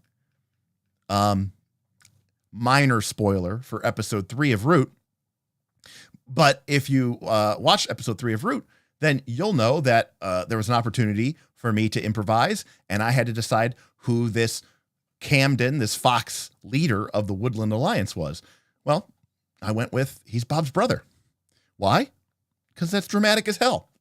Because immediately I'm going to get to see some fireworks, because how are these two people who know each other very well going to get along, and how are they going to react? And will Bob, I talk about all the time, like one of the things I do as a game master is I ask questions, right? I think I put that up here. Yeah, right. I ask questions. So one of the, in the case of episode 3 of Root, Bob was sent to Underleaf to assassinate the leader of the Woodland Alliance cell, who they didn't know who it was. And so then Bob there's a moment where I get to improvise. Someone rolled, low enough. And I said, yeah, Bob, it's your brother. Because now I'm basically asking a question. Will Bob still accomplish his mission of taking out the Alliance and their leader now that he knows that it's his brother who he had presumed to be dead? So I don't know. As a GM, I don't know the answer to that question. But as a not as a game master, but as a audience member of my own game, I'm kind of like, ooh, what's going to happen? I want to find out, because Derek is interested. I want to learn more about Bob's character, and this is an opportunity for me to do so. In fact, I'll sort of skip ahead. This isn't actually what I have listed to my number 5. I have this listed my number 7, but, use this opportunity whenever possible to improvise is to build relationships, because I think those are the things that you can use and leverage the most in sort of an improvisational game. Whether it's with PCs or NPCs, most RPGs are people centric, and creating connections and dynamics with the other members of your party or the other members of your campaign is going to add, depth to your story, provide a lot of opportunities for engaging interactions. I think that NPCs, in some ways, especially in sort of any game that is really focusing on drama or true storytelling, are oftentimes more important than any of the other things that are going on. And I should actually expand this to say it could be like, organizations, right? But it's people, either individually or as groups. And I think that is really, really, really, really interesting. If you've been following us at all, that we've been recently really gushing about the game Fabula Ultima. And one of the mechanics in Fabula Ultima is this system called bonds, where you can have up to 6 defined mechanical bonds. Now, of course, you can have more than 6, but in terms of mechanics, they only care about 6 at a time, because this will actually give you a bonus in the game. But it asks you, as you play the game, to fill in these 6 blank spots with connections that your player has and has developed with, people and organizations of people, and maybe places, but like it might be more like a nation or a town, which, if you really think about it, is still kind of about the people. And so I think that whenever you have an opportunity to sort of add in that direction, that is where I would go. Okay, let's see here. Number 6. Think fast. My boss's boss at work, does say, and this is something I'm guilty of, so he's right to say it. He says it to our whole team, though. He says, the perfect is the enemy of the good. And it could be tempting in a moment to come up with the absolute banger, most exciting idea, right? Whether it's an opportunity to play along with someone else's idea, or you're in a weird, wonky situation where, somebody just got eaten by the tree monster and you want to go and you want to save them. And you're just trying like your hardest to like come up with something that's going to be really awesome and really funny and also really memorable, but also mechanically in your favor. And you're just like, you want this to be so awesome. But I'm going to tell you that a average to okay idea delivered very quickly is going to be better than an awesome idea delivered even 30 seconds later or 60 seconds later. The moment, again, it's all about that momentum. Now, I do think that as you do this more and more, and we'll talk about this, practice makes perfect. But quick thinking is truly the key to improvisation. Certainly, like in a actor comedic sense, when when you go and see an improv comic, right? If they have to sit there and think about it, it loses a little bit of its sting. So it's really more about reacting to scenarios without overthinking. And the more you practice at it, the better you'll get at it.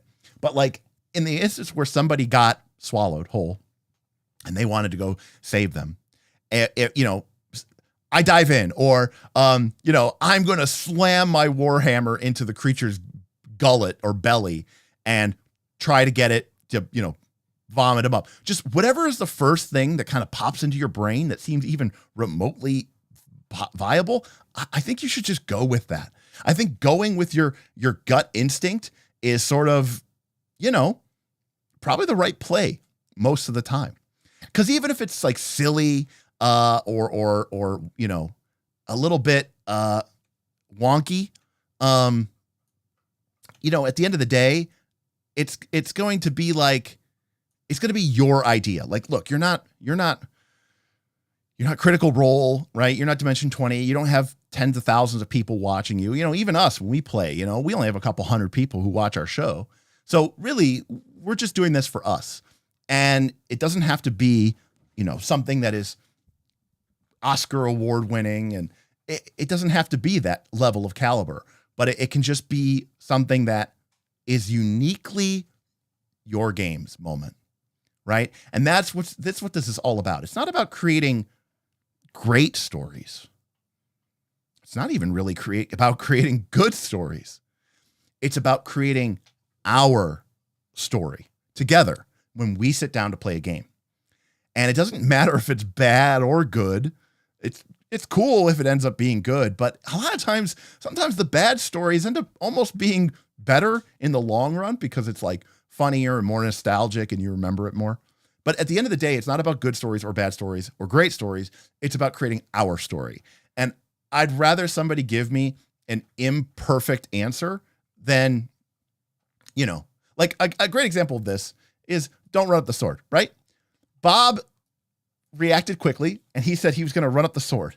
And obviously I was like, okay, well, that's stupid. He just stabs you in the chest. And that's funny. I mean, that's like a legendary thing now. Like that's like a meme for all time. So I'm like so happy that he did that. He just went with what he in his brain thought was the best, coolest anime thing that he could do. And in this case, I thought it was silly.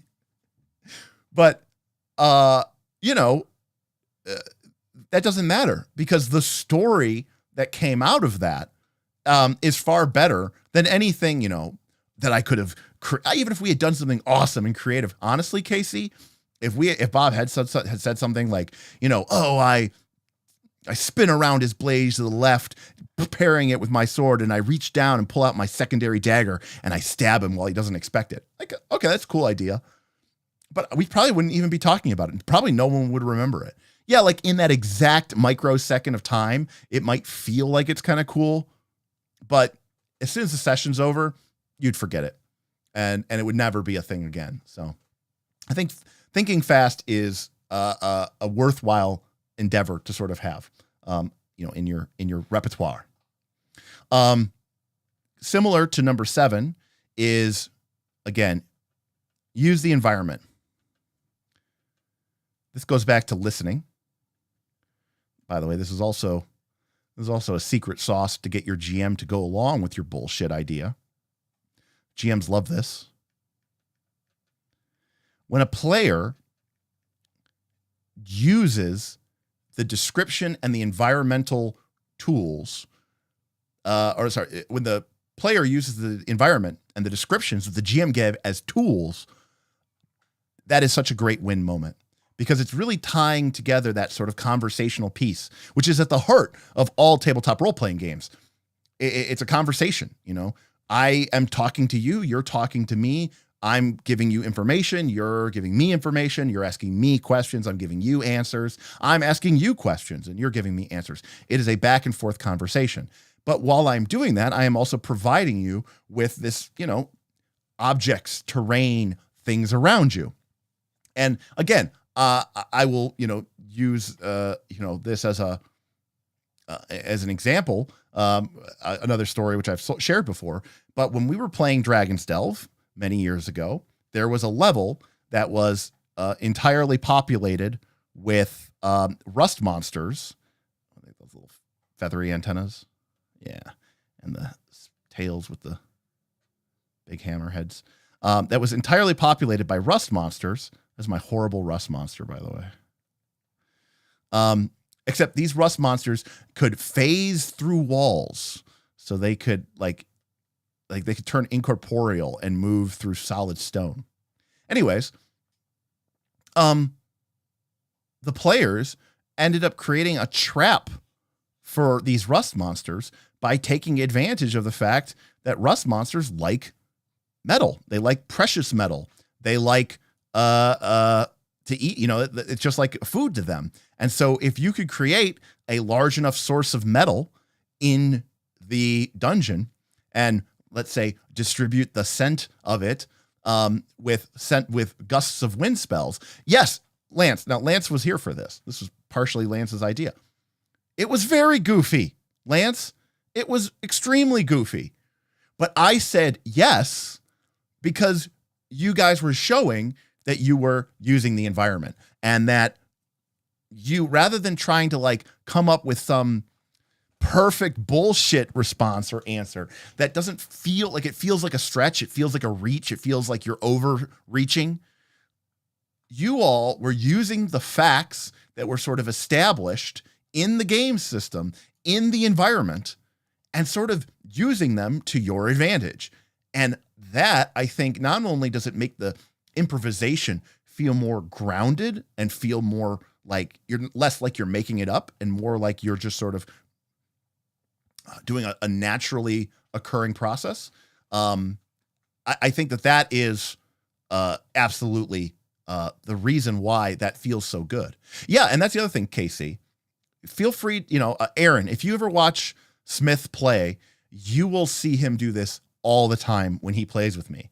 Like I will give a description and then Aaron will go to do something, which is clearly entering into the realm of improvisation, or another way to put it is bullshit, right? He is trying to do something that the game rules do not cover, and he's trying to give me a compelling, he's like a lawyer in the stand, right?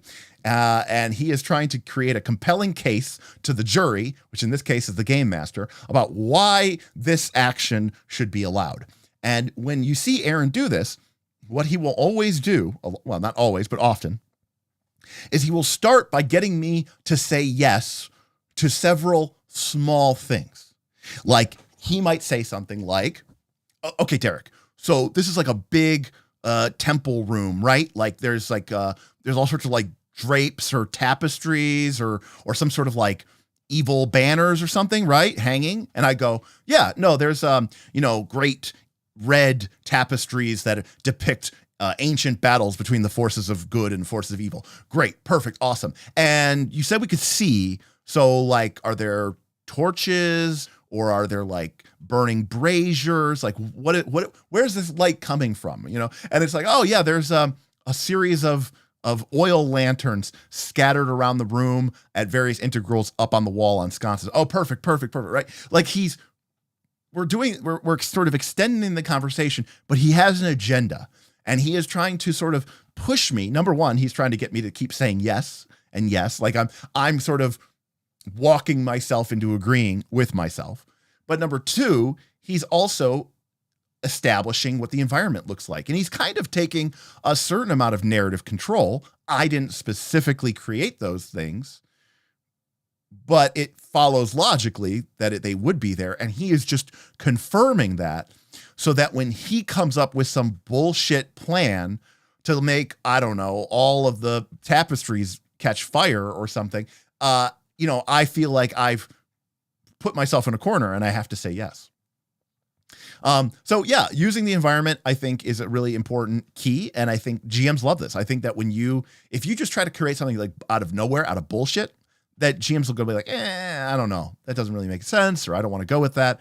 But if you lean into the environment that they have presented to you, if you ask questions about that environment and use those answers, then I think you're in a good spot of situation there. Okay. We already did use the environment. Okay. Similar to this, I'll just say you need to balance seriousness with, or I should say, serious versus humor, right? The tone and the mood of your game are a thing. And you should respect that. And, there are moments that could be really, really, really, really, really dramatic. And again, we're not doing this. We're not on Broadway here. We're not, real professional stage actors. So if you have a dramatic moment, sometimes those are actually the perfect moments to add a little bit of humor because it helps break the tension. But there's also a time and a place where, again, if somebody is having a really cool moment and you could tell that player, because you're listening and paying attention to what they're doing, but you can tell that player is sort of struggling, or not struggling, but they are trying to set a serious tone. Then if you continue to improvise or riff off of what they're doing, if you suddenly just go, and you shit all over it by making it all about some humorous, stupid, dumb joke, that can be really, really, really off-putting, right? So yeah, exactly, Beowulf,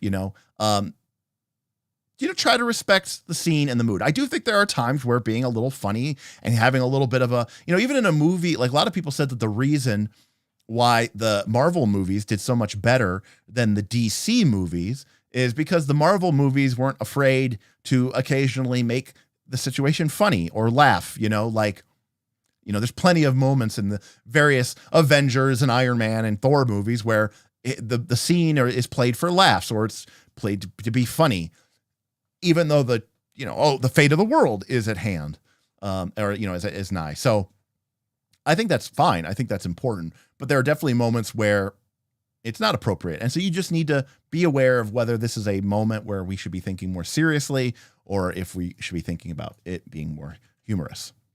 All right. Number 9. Be willing to accept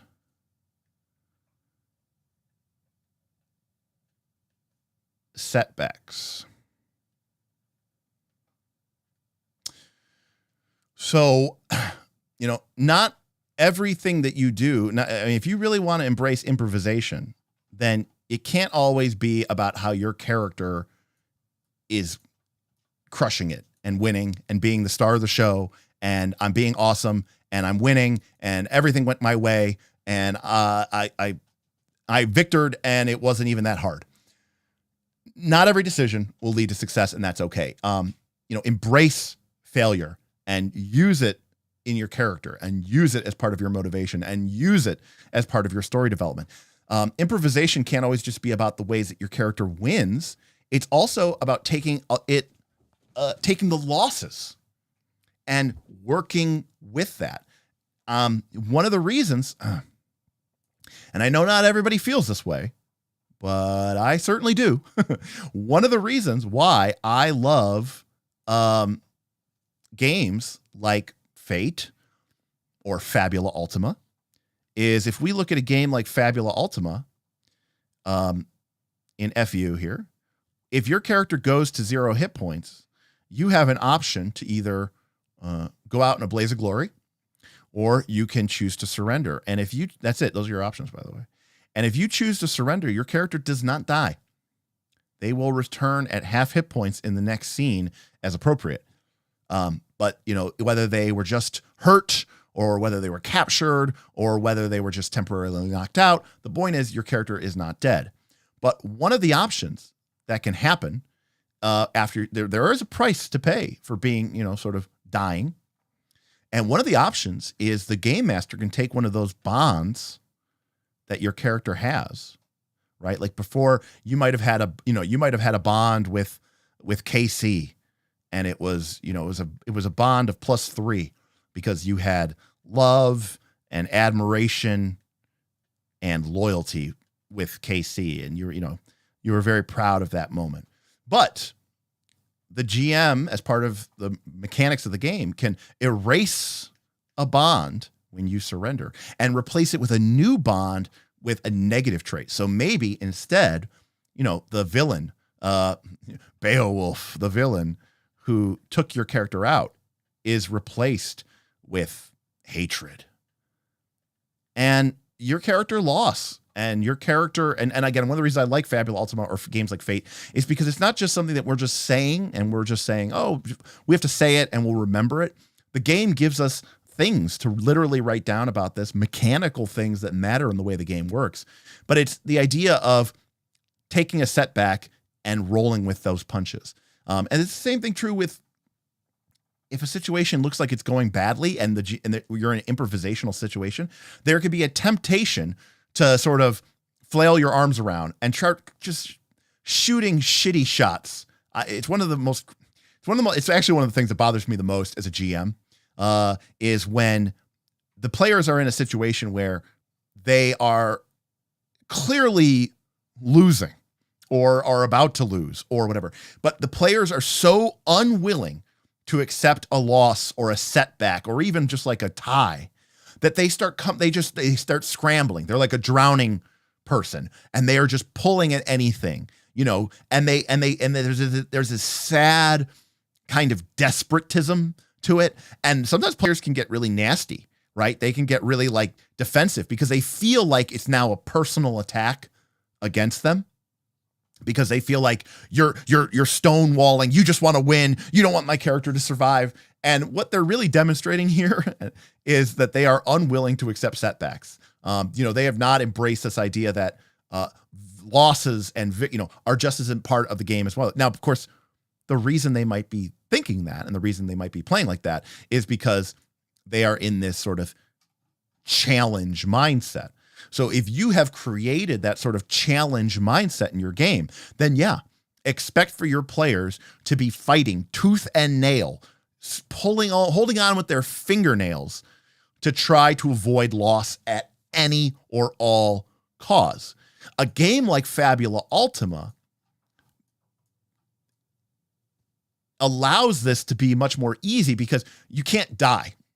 So even if, right, because no matter what happens, you can always choose to surrender. And that means players feel like, oh, I can lose here And it's not, in fact, when you surrender, you also get 2 fabula points, which are like the game's fate points or hero points. So this game is deliberately creating mechanics so that the players feel like it's not that bad. It's okay. It's okay to surrender. It's not great. You shouldn't be happy about it, but you also shouldn't really be mad about it either. Your character, it doesn't matter that you're getting your ass beat. You can't die in this fight. In fact, when you wake back up, you'll have fabula points and be stronger than you were before. Okay? I might change something about your character, but that doesn't mean, that your character is done. It means that your character is going to change. Yes, your character is going to change in a way that you might not want your character to change. That's what happens in real life, is we are exposed to things and we experience failures and they change us, and it's not always for the best. Sometimes people get worse, and that's okay. That was what makes the game interesting and compelling. But if you have a player who's unwilling to accept that, then, you're going to have problems. And so my advice to you as a player is embrace those setbacks.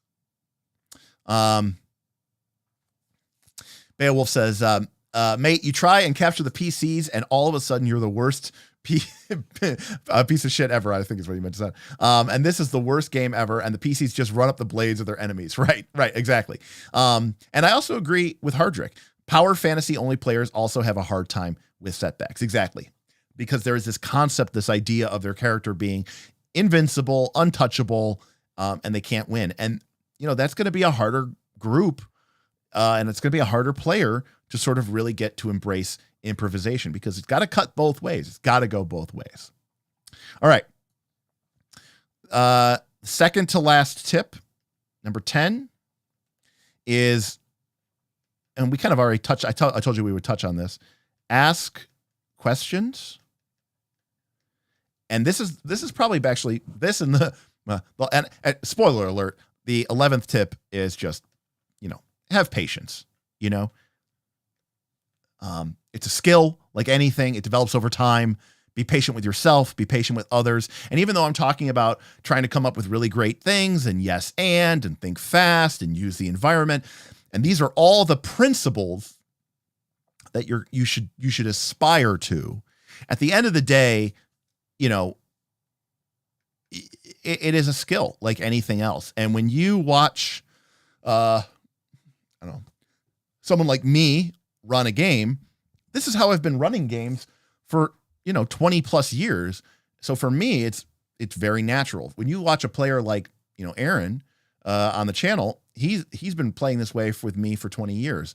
So for us, it's just automatic. It's just the way we play. There's a lot of things that come in with that. And I would just say, and again, I'm skipping number 10 because I want to spend more time on it, but with patience, it's just, try these things, do these things. And I sort of have, expose yourself to media, video games, books, movies, TV shows, comic books, just be willing to sort of be inspired by the world around you and look for these moments and just kind of start to learn to sort of file them away in your brain for maybe something that might be interesting in the future. Okay. So I've talked about this before is, up at the top about asking questions, but as a GM, I think the biggest thing that you can do in order to improve your players' improvisational skills is to ask questions of their characters. And here's the real trick. Not only does this make this easier for your player, but it also makes it so that you have a little bit more control over your game and its narrative. So number 10 is ask questions, but I'm going to sort of really focus on this sort of sub concept, which is ask leading questions. And this is especially true or especially valuable as a GM. Okay. In fact, the RPG, I was just seeing if I could find it really quick. Oh, there it is. The RPG Dread, which is a horror RPG, doesn't really have character sheets the way that we would think about them. Instead, each character sheet is 10 questions that you give to your characters or to your players. And the last question is always, what is your name? And these characters, the questions are designed to lead the player. And so if you can imagine, before a game session of Dread, I would have maybe 5 or 6 of these character sheets with 10 questions, the last of which is, what is your name? And I would hand them out to each player. And they're all different, by the way, in Dread. I'm talking specifically about Dread here. But let me just give you an example.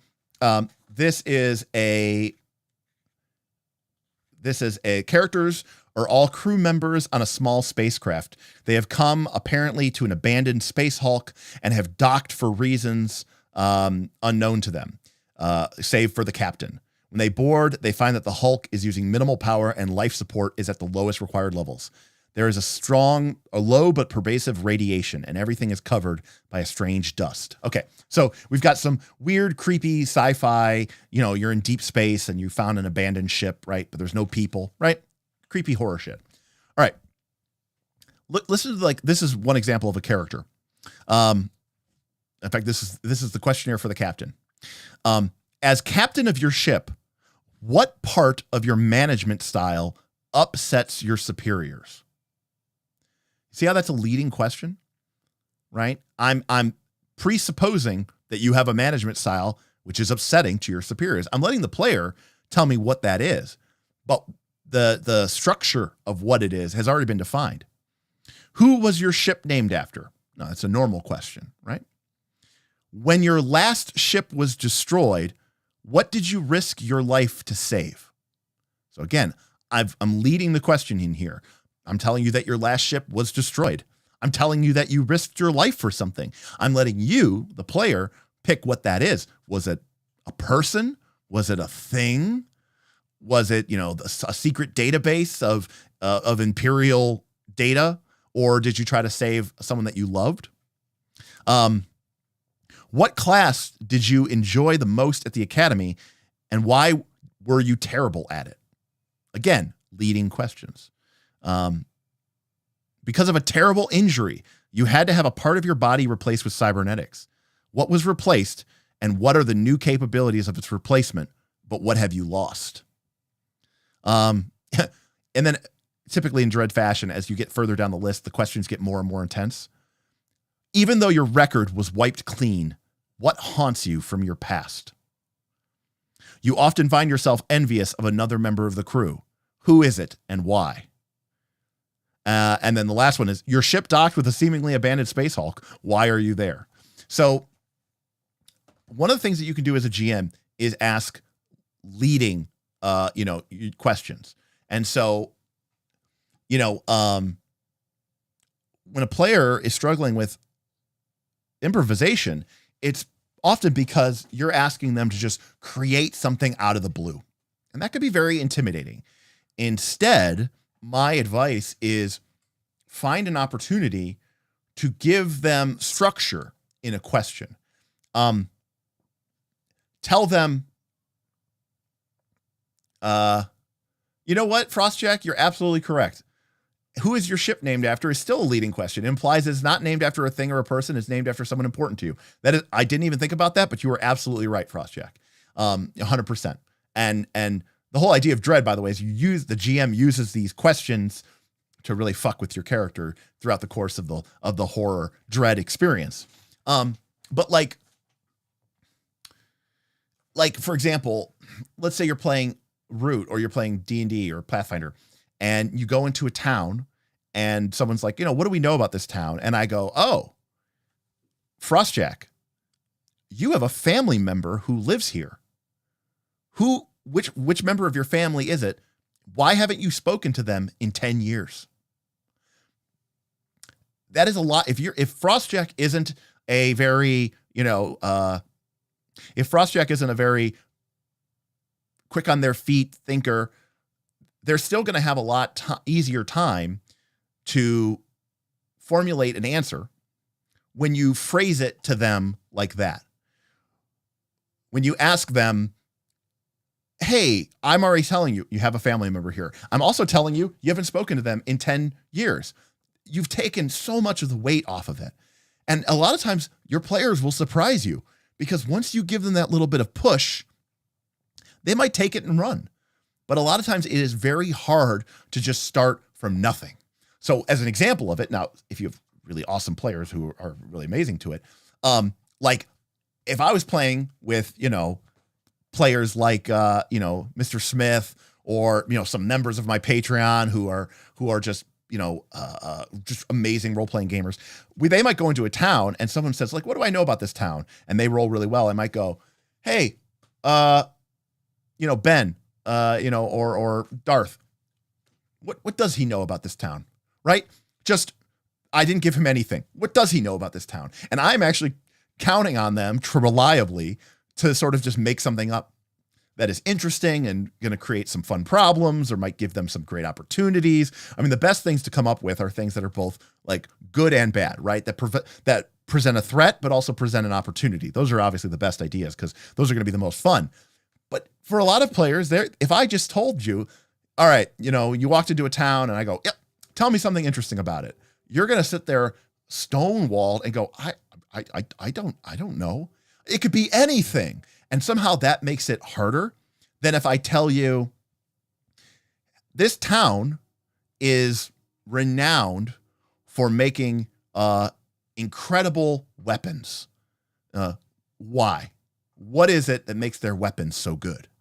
And that player might go, I don't know. They might say they have the best artisans in the world, or they might say that they have a clan of dwarves who moved in and have sort of taught their ancient secrets to the people. Or they might say that they have a source of really great iron ore in a nearby mountain. Or maybe they think fantastically. They get inspired by some of the media that they've been exposed to, like Game of Thrones, and they say, they have forges that are fired by dragon fire, or maybe by elemental flames. There's people who bind and the steel is made in the heat of a forge that cannot be made anywhere else. And it's like, awesome, cool. I'm scribbling this shit down. This is great. This is amazing stuff. And that is a lot easier for people to do. So I love asking questions. I think asking questions to the players about the area or about an NPC or about anything is the easiest way to tell your player, look, I am giving you permission to improvise here. I am giving you permission to add something to the world. And I want you to build on everything else that I've said. So, if somebody starts it, I might not let them finish. They might start to go down an idea. Like, so example, somebody says, oh, yes. And they're like, I go, why is this town renowned? They say, oh, they have this incredible ore. It's basically like the mithril, right, of Lord of the Rings, but it's found here. But it's a jet black material, almost like obsidian. And I say, and I turn to another player and I go, and why is this so difficult why is this ore so difficult to get? And they kind of go, they, instead of like taking a 180 and saying, because, it melts when you look at it, right? And just doing something stupid and silly, they say, yes, and they keep building onto it. It's like, it's located deep within an ancient extinct volcano, which is, haunted by the spirits of the land that, are mad at our intrusion. And I'm like, okay, this is all great. But I'm just letting the players all build off of each other, and they're sort of taking their cues, which I think is fantastic. All right, so we got a bunch of great chats here. Sean says, my favorite leading question when the players are going to a tavern for the first time is, which one of you didn't pay your tab the last time you were here? It's a great question. It's a great leading question. And, and then they say, someone goes, it was totally me. And everyone kind of laughs and you go, okay, why? And they go, oh, that's great. Or you might even say like, okay, who was she? And why didn't you pay? And it's like, it's funny, but it's also kind of building that moment with the characters. And that's how you can really drive your sort of, story into your players. Asking my players for rumors they've heard about the magical item, the weapon, the monster, the dangerous location. Yep. And you're giving them, sort of that ability to write the game. And that I think is really important. Beowulf has another great example here. As you stand at the entrance of the ancient decrepit castle, what ominous detail catches your eye first? That's fantastic. And I also completely agree with JG. The old adage of restrictions breed creativity applies a lot of the time. Having something to ground yourself on helps you develop a lot of what you have. And yes, and I've talked about that on this stream before, that I do think restrictions can make it so that, and that's one of the reasons I like oracles, not like the class, but like rolling from dice, because like as a game master, I can create whatever I want. But if I roll on an oracle table and it says, no, you need to create an adventure that's about jealous lizard people who are obsessed with poison, now my brain has to start thinking about what the hell would that even mean, and how would I formulate that into some sort of dangerous situation or exciting adventure. And that challenge is, I think, part of the fun of being a game master. Okay, Beowulf just asked ChatGPT to make a list of leading questions, and they're all pretty great. I mean, the ones that he's listing in chat here are really great. These are all fantastic leading questions. Fantastic. That's a good use of ChatGPT. Sean says, I asked my players once when entering a village, what's at the center of the public circle? And they said stockades, and they're occupied. And that led to an entire adventure. I believe it. So again, my principles of sort of, being willing to sort of be a better improv GM and player is, again, to listen and react, pay attention to what people are saying and what people are interested in and what people are doing. I implore you, I applaud you, if you're playing online on your VTT, turn those cameras on if you got them. I think it builds more of a connection. I think it makes it easier for us to listen and react to people when we can see them. Number two, the often repeated refrain of say yes and, right? Always be looking to keep that momentum going.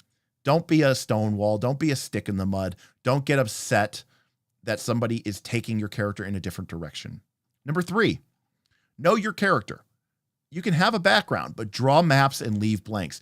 Do not write out everything about your character, but have some basic understanding of who or what your character is. What is their motivation? What is their theme? What is their origin, right? Fabula Ultima, another great example, does this really well because it has just a couple of prompts that really help you idea. 5th edition D&D actually also does a really good idea of this, but apparently it is something that everybody never used, which was really surprising to me because I thought it was one of the better things about 5th edition D&D, which was very short, simple. What are your, ideals, flaws, bonds? I think there's another one. Just 4 or 5 very simple prompts that just say, look, I don't have everything about my character decided, but I know this much about them. I know these 4 or 5 things, and that is enough for me to be able to sort of know who my character is so that I can respond in a way that feels appropriate for my character. But I'm willing to discover who they really are and what they really are during play. And I think that's really important. Number 4, embrace creativity, the fantastic, the dramatic, depending on the campaign. When you have an opportunity to sort of be creative. When you have an opportunity to improvise, look for something that's going to be a little bit more, fun and dramatic. And I think that is a great principle to follow. Number 5, use these moments to build relationships with either other PCs, other NPCs, organizations, nations of people. Look for ways to tie your character into the world. That is, I think, the most valuable thing that you could do with these improvisations. Number 6, think fast, right? Okay or good right now is better than really, really, really good after 45 seconds or a minute of, I also say, if you're in a situation where you really don't have any idea, don't be afraid. Ask other players. Ask other, hey, you're all members of this party. Like, you all watch me, Derek, play the game. I'm kind of struggling here. What are some interesting ideas? What are some ideas that you have? Ultimately, the call is mine, but don't be afraid to take a stop and say, I don't really have any great ideas. Does anybody have any thoughts? and somebody might say something and somebody might say something. I go, oh, I really like that idea. Yeah, I'm going to go with like that, but I'm going to change it a little bit. And there we go. And now we're moving backwards, because at least then it became part of the conversation. Again, you're not doing this live for an audience, you know? Number 7, use the environment. You know, kind of similar to the part about building relationships. When you are improvising, try to bring in details that are in the terrain, the room, the location that you're in. Speak to those details because it will feel more grounded. It will feel more realistic. And if you're using improvisation to try to create something that the game doesn't quite frankly support, it will give you a lot of ammunition to sort of convince the GM that they should allow you to do this thing. Number 8, balance seriousness with humor. There are times, and basically read the room, know what the tone or the mood or the moment is. I don't think there's anything wrong with having a kind of a, you know, Avengers type moment, you know, like Captain America Civil War, right? The loyalists and the rebels are about to face off, Captain America versus Iron Man. And it's this really tense moment, you know, and then, you know, Tony Stark calls for Spider-Man. He calls him Under Ruse, right? He goes, Under Ruse. And, you know, Spider-Man comes in and he's all like, hey, how's it going, Mr. Stark? Oh, I'm really nervous, but thank you. Thank you for this opportunity. It's a really great opportunity. And it's like, it's obviously humorous. It's intended to sort of diffuse the situation a little bit, and that's okay. But be aware of the mood and the tone. And if somebody's trying to go down a serious route, don't like, you know, take their legs out from underneath them by suddenly making it just for a cheap laugh. Number 9 and number 10, probably the most important on this list, maybe, and number 11, be willing to accept setbacks. Improvisation means sometimes you don't succeed. Sometimes improvising means going with the flow after you've lost, after you've failed, after you haven't saved the day, after you didn't kick ass. And that's an important skill too. And you as a player or as a group will never truly be able to embrace all that TTRPGs have to offer until you're willing to, again, accept setbacks. Number 10, ask questions, especially ask leading questions, right? Give your players an opportunity to improvise. And there's no better way to do that than by asking them a question. But if you want to make it easier for them, if you want to make it a little bit of a softball, ask them leading questions. Give them the first part of the answer and they will fill in the rest. Because if you just give them, you know, a blank piece of paper, it could be a little tough. But if you kind of already set the stage, they just need to fill in 1 or 2 details. I think most people are up to doing that. And that can be really, really great. If you want the most absolute easiest version of this, ask them a leading question and give them like 2 or 3 options, right? Like, hey, you're going to this town. Your sister lives here. Is she mad at you? Does she hate you, or does she love you? And it's like, oh, that's it. You know, if someone is really, really struggling with this, just literally give them 3 options, or 2 options, and let them pick. Because that way, you again, it's all about building reps. It's about building practice. It's about having step 11, patience, patience, patience. Learning how to do this and getting good at doing this takes a long time. You know, as a game master, being able to sort of quickly assess what is it that you need to do when a player comes up with an idea, I think is a skill that takes a long time to sort of develop. And, you know, I know that we had on our Patreon poll, we had someone asked a specific question about, like, when it comes to games like Powered by the Apocalypse, and you're sort of put on the spot to create improvisations, more or less, quickly and dynamically responding to players in PbtA. I think the key here is, and I know that these are from PbtA, so it is, kind of not necessarily 100% part of the D&D Pathfinder 2 agenda, but I always go back to the Dungeon World principles. All right.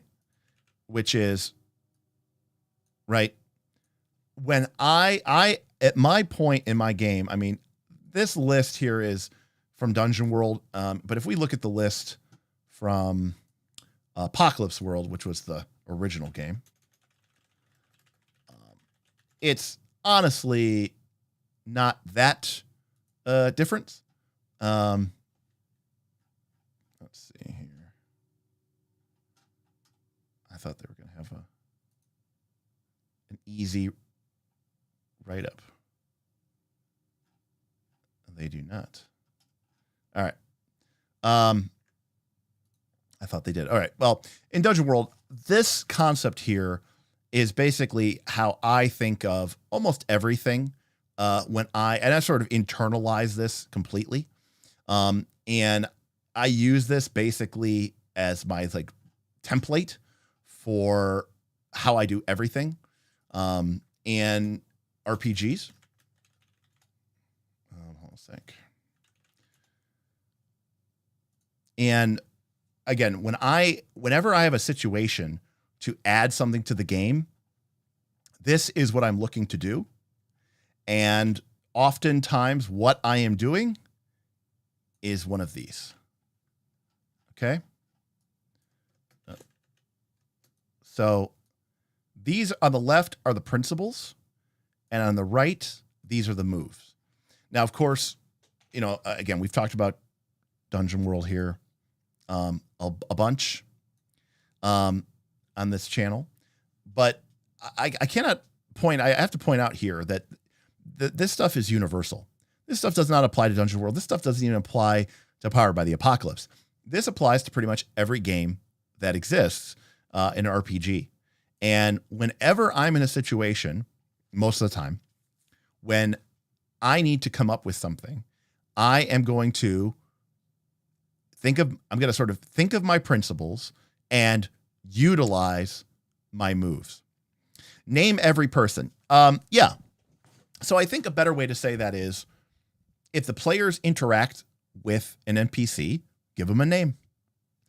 I mean, that's really what it comes down to.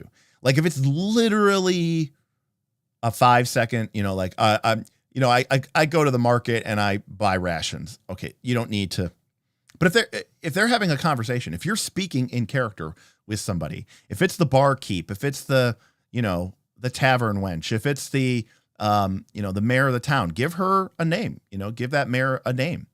And I always keep a list of names because coming up with names is hard.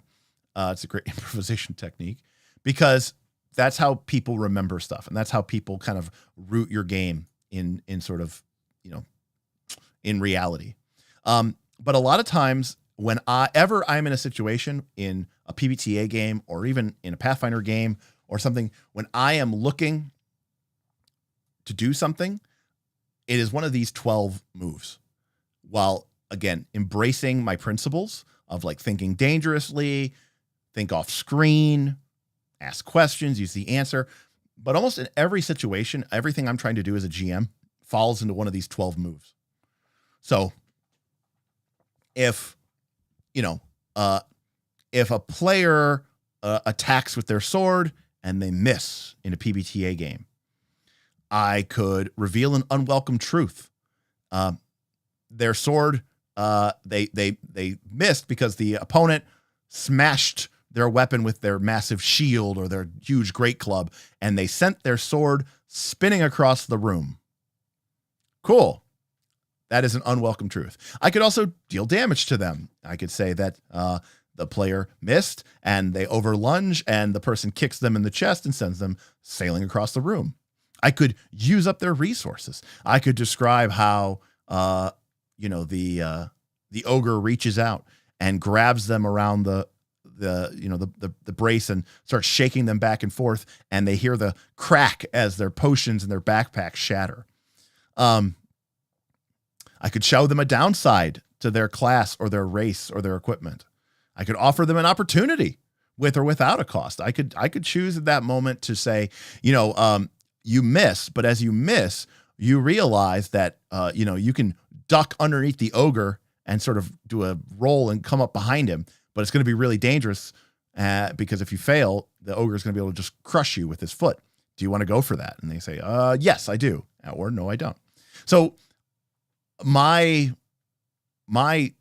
system of improvisation is really based off of all of these things. And number 12 is often times the thing that I use the most often, which is tell them the requirements or the consequences and ask them. Because the asking part is the most important part. That is the core of player agency. It's what I aspire to do as a GM. I am interested in knowing what prices are you willing to have your PC pay? What risks are you willing to expose, or what consequences are you willing to expose your PC to in order to get what you want?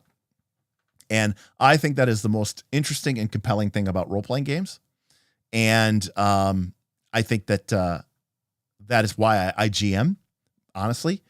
I want players to surprise me with showing me who their character is. Not telling me who their character is, showing me who their character is. And they do that by showing me what they are willing to fight and die for, and what they're willing to pay, what costs are they willing to pay, what costs they aren't willing to pay.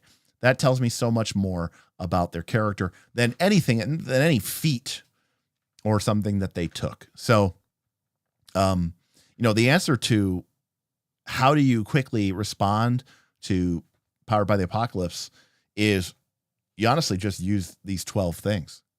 I mean, if you want to get really good at it, I guess you could just like literally roll a D12 and pick one of them and try to force yourself to be creative and come up with how that move responds.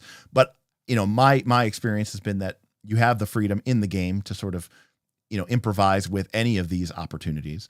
And of course the distinction in, for a game like Pathfinder 2 is, I view Pathfinder 2 in kind of a more of a challenge mode play. I do.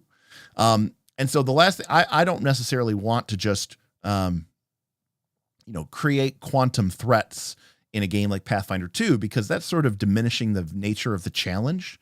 But that doesn't mean that I won't let the players do things if they, want to risk certain actions. I think part of the reason why I struggle with D20 games sometimes is, again, because I'm really interested in players, in knowing what players are willing to risk or gamble in order to achieve success. And D20 games really don't give you as many resources to mess with. Like, yeah, I could say like, oh, yeah, you could totally, run through the burning room to recover the king's ruby ring, but you might take damage from the fire. That is reasonable. That's telling them the requirements or consequences and asking, right? Except hit point loss is trivial in these games, and you could just heal that back up. Now, I could use up their resources, or I could show them a downside to their equipment. I could say, you can run through that room of magical fire to get the king's ruby ring, but there's a chance that your magical sword will be destroyed. And they could go ahead and do it. But if it's Pathfinder 2 and their +2 greater striking sword gets destroyed, that character basically isn't able to function in the game. So there is inherently an additional challenge in sort of, especially the Pathfinder 2 context. JG says, I think there's been a long shift away from attrition mechanics in D&D. True. And it's never quite been fully replaced by something else. And JG, you are exactly right. And to sort of circle back to what I was saying at the beginning of the stream about PbtA, but also first edition AD&D, realize that in first edition AD&D, hit points are a very valuable resource. You might only have, 5 or 6 of them at level 1. By the time you're level 3 or 4, you might have under 20 hit points very easily, especially if you're certain classes. And so the risk of even and magical healing, very hard to come by. And natural healing, it's like 1 hit point a day of complete rest. So I like it when a game has a way, part of my job, when you want to kind of create these improvisational techniques, if you want to create these sort of shenanigans, part of what you need to do is sort of like say, hey, you're making a bet. You're making a bet. What are you betting with? Right? What are you betting with? And kind of the default assumption is I'm betting with my character's life. And to be clear, in a game like first edition AD&D, it's very simple. I could be like, yeah, you can run through that room and grab the ruby ring, but the poison gas is going to maybe kill you. You're going to make a saving throw versus poison. If you fail, you'll die. If you succeed, you get it, no problem. I've told you what the risks are. You know what your percent chance is. Good luck. Do something. And you're like, well, that seems terrible. I don't want to do that. And I go, okay, well, then you can come up with a different plan. But I'm telling you that that is what my ruling is, right? But things like you die aren't really an option in most modern games. So you need to have something that you can sort of gamble with. Because gambling with your hit points isn't really that great in a game like Pathfinder 2 because they come back really easily. And gambling with, say, status effects is also potentially problematic. If a character goes in and, I say, the ruby ring is cursed and it will, test your might. And if you fail, you will find your strength greatly diminished. And somebody goes in and they grab the ring and I make them enfeebled 3 or enfeebled 4. And they're like, oh, does that go away tomorrow? And I go, no, your character is just enfeebled 3 or enfeebled 4. Maybe there's something you can do to retrieve it, but it's not just cast a spell of remove curse. The player's going to go rightfully, I kind of can't play the game anymore. It's kind of difficult or impossible for me to play with a -4 penalty to attack. Whipplestein with a $20 super chat. Thank you, sir. Thank you. As you make your way into the derelict abandoned town, you notice something unusual. The same wanted poster plastered against every wall and bulletin board in the city. What does it say? Beowulf says, I says there was a 5 million gold piece reward for the party elf, and I draw my sword. Yeah, and right, you could play off of that, Wolfenstein. Exactly. I mean, there's a lot of ways that you can have fun with this. And, one of the things I want to reiterate here is improvisation is different from fudging or cheating or just trying to get your way as a game master. Improvisation isn't about changing what is already there or,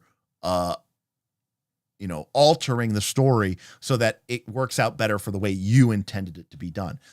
Improvisation is there so that when your players come up with an interesting idea or when they want to do something that isn't necessarily strictly covered by the rules, you have a way to convert that into something that is an interesting choice.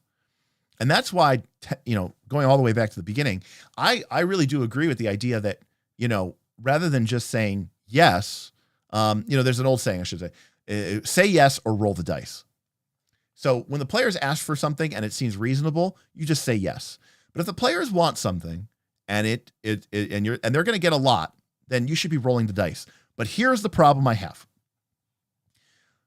Rolling the dice is like making a bet. It's like gambling.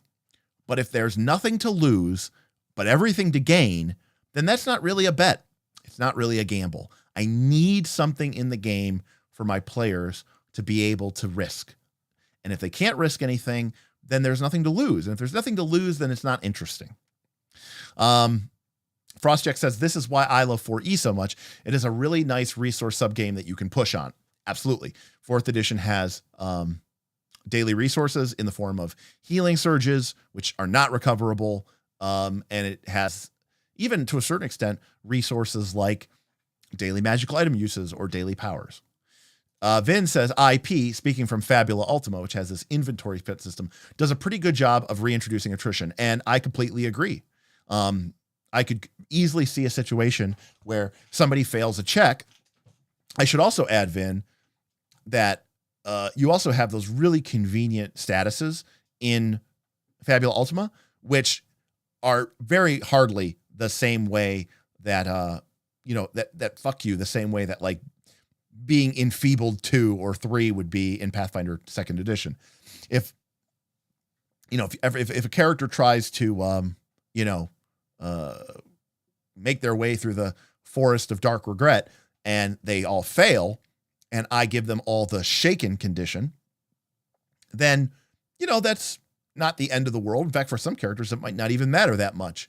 They can cure it if they want to with their tonics, or they can eventually just keep it till they rest. But at the end of the day, it's easy to just sort of narratively connect the failed result to a, consequence. And I think that's the key, is they need to have something that they get for failing. I think part of the biggest problem with a lot of times in D&D is like somebody comes up with this really great idea to instantly win the encounter, and you go, okay, well, there's only a 30% chance of success. And the players go, that's fine.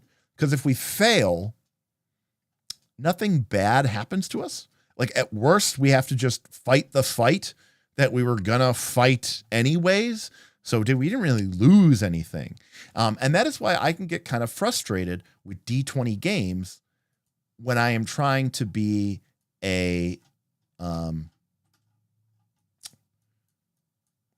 did my screen go? That's great.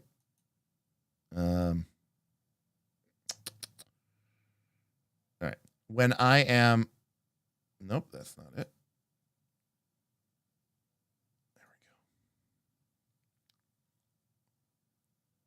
There we go.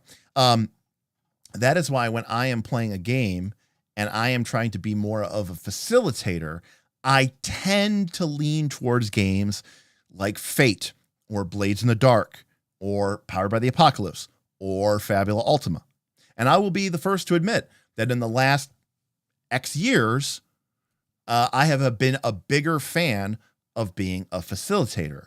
When I was in my 3E, Pathfinder 1, 4E era, I would feel like I was more of a challenge GM. And when I'm in that sort of challenge mode, I tend to think less about, how do I make this an interesting outcome? And I try to tend to think of it more as I want, something to be, well, I want it to be fair. I want it to be balanced, but I also want it to be like unbiased. I don't want to give the players a free lunch for anything. In a game where I'm being more of a facilitator, if someone comes up with a good idea, I might give it a cost, or I might tell them the consequences and then ask if they want to do it. And they might say yes or no. But either way, I'm not as interested in challenging them. But in a challenge play, I tend to be very, very strict about what I allow them to get away with, because I don't want them to just get a free lunch. And to be clear, in challenge play, this is where there could be some antagonism. Challenge for life. And you know what, Vin, this makes total sense to me. That is the kind of style of play that you would be interested in. And that is exactly why, like I said, the facilitator elements tend to be those sort of narrative meta currencies, like fate points or fabula points or bennies or whatever.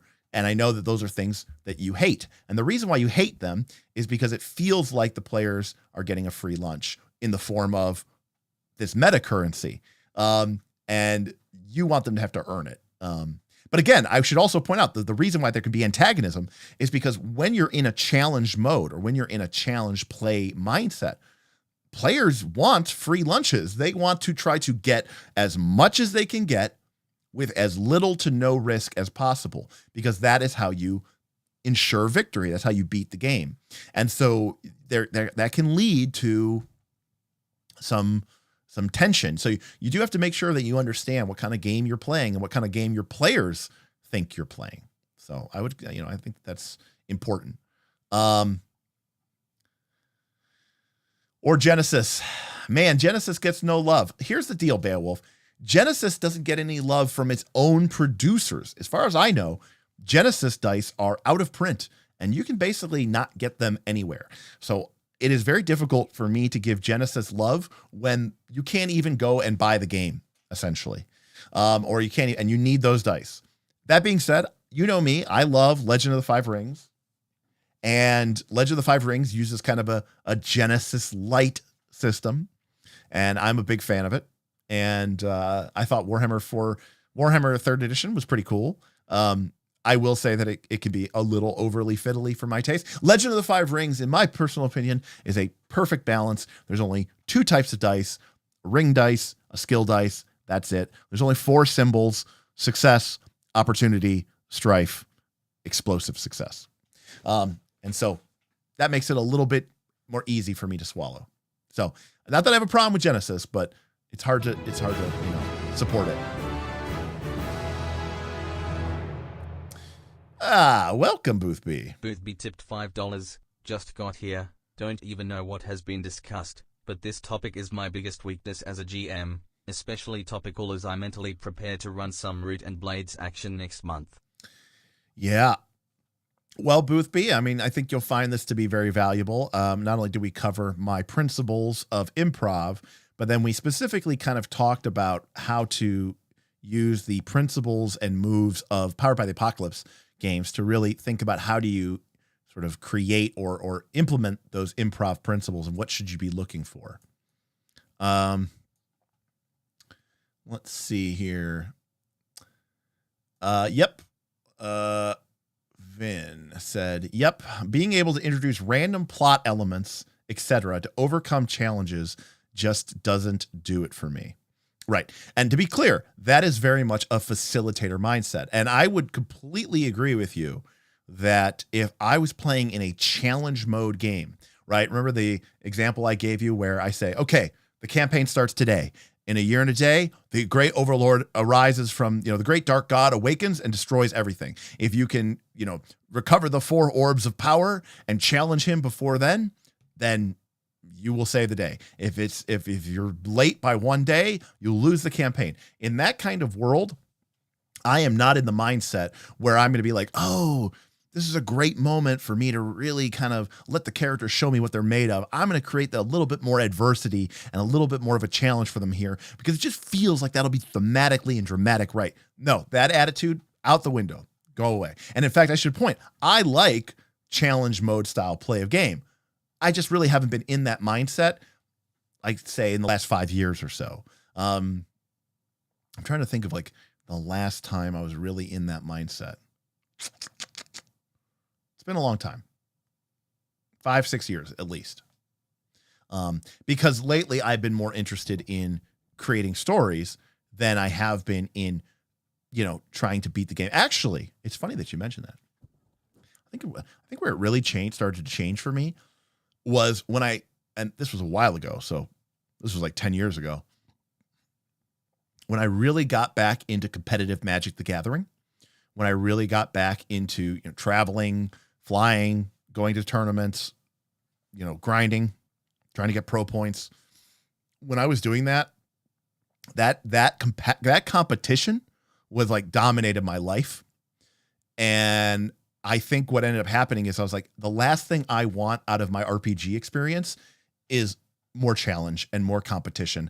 I'm not interested in that. I'm interested in, so many of my awesome competitive weekends consisted of me paying several $100s to fly out to some godforsaken city, to stay at some shitty motel, to spend hundreds, if not thousands of dollars on Magic cards, to grind relentlessly to get good at the game, to pay $75 to enter a tournament, and to be completely dead in the water in the tournament after a few hours.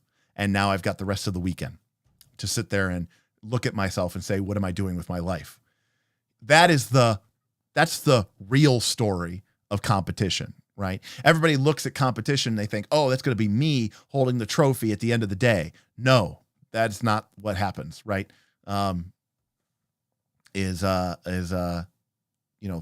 35 other teams go home with nothing. So, or in my case, 3,000 other Magic players don't get shit. So the reality of sort of the challenge play is, so a lot of people who say that they want challenge, that's a tricky question unto itself, because there are people who say they want challenge play, but they really don't want challenge play. They want the challenge play where they always win. But that isn't challenge play. Challenge play is like, okay, you have a real chance here of losing. The challenges are going to be set up so that you might not make it, and you might not get everything. So it's very interesting in that regard.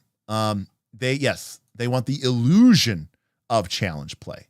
They want to, and this is, by the way, I think this is why some GMs fudge. Some GMs fudge because they're idiots and they're horrible and they want to just tell their story, right? But I think some GMs fudge because they understand, they feel like they are stuck in this impossible dilemma because they're like, okay, my players tell me they're clearly not interested in, narrative, dramatic facilitation. They want the game to be the game, the challenges to be the challenges.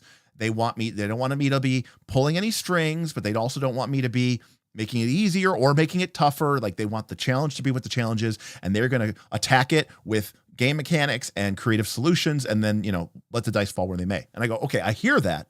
But then I also understand that they fully expect to win every single fight, and they never expect to lose. And if they do, they're going to be huge babies about it. So what ends up happening is GMs feel stuck, and what they end up doing is fudging, because they go, I have to give my party the illusion that this is this big, huge, challenging fight. But then I have to make sure that they don't ever actually lose, because otherwise they are going to be horrible about it. And they're not going to get the kind of experience or satisfaction that they want out of that. And that is I think that is more of an endemic problem in our hobby than, say, GMs who are trying to be wannabe authors when it comes to just like fudging and removing player agency. So Damien says, Genesis dice aren't out of print. They are having manufacturing problems. That's why they made their dice apps free. Oh, how nice of it that their dice apps are free. I didn't realize they used to fucking cost money. That's also horrible. Hey, we're a multi-billion-dollar company. Here's our dice app for cash. Come on. Also, why does Edge have so many problems with productions? Why is everything a production issue with Edge? You're you defend them so much, Damien. You're like an Edge Studios fanboy. I don't know. Are they bribing you? Vin says that I am weak. And he says, yeah, part of the reason why he's not GMing much right now is so I can just chill. That is totally accurate, Vin. Damien with a great point says, challenging play where they always win. PF2. Kinda. Yeah.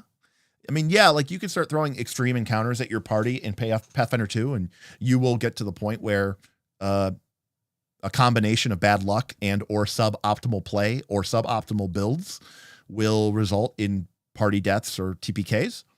But if you stick to basically moderates and severes and your players are even remotely competent, I find it very difficult to believe that you would ever get wiped out in Pathfinder 2 if you kind of play it as expected.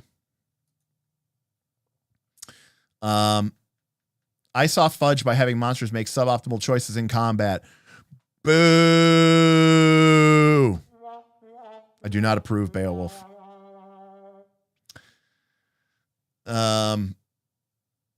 Maintaining the illusion the PCs are screwed. I don't want to maintain illusions with my player characters. I want to be very transparent with them, and I want to be collaborative with them. But I do not approve of any of that, Beowulf. I mean, if it works for you and your group, don't change it. But FYI, Derek at Knights of Last Call does not approve. Frostjack, well said. If it's a competition, someone has to lose. And if that's never the players, then it's not really a competition. Exactly. Yeah, they want satisfaction, not challenges. And that's totally accurate. Mike, how's it going? Mike is a giant, by the way. I saw a picture of him. He is at least 17 feet tall. Now, Hoyrit here brings up a great point. They say, I think for the real challenge play with no losses, it has to be like a video game where you get redos. And to be clear, that is kind of part of the allure, I think, for a lot of our players who play in our Northern Reaches Pathfinder 2 game, because you can't die in that game. But when you die, it's not like nothing happens to you and you get up. No, your character gets a defeat, which gives you penalties, and you have to spend real time, aka time in the game, which is happening live with a bunch of other players, to basically recover, which basically might mean that you might have to take off the rest of the week. You might not be able to go on an additional adventure that week. And it's not like the bullshit weeks from your games where time passes meaningless. each turn is 1 week in real life. You get 3 actions each turn. So in Northern Reaches, when they throw a real challenge at your players, they can afford for them to die because they don't die, but they do get a penalty, the resource that they care about. So it has a lot of meaning, while at the same time, it allows us to be very challenging without feeling like we're just going to constantly be having to re-roll our characters, which is also not a good, not a problem. Booth B says, yeah, the problem I've had is butthurt power gamers not wanting to lose. And that is an interesting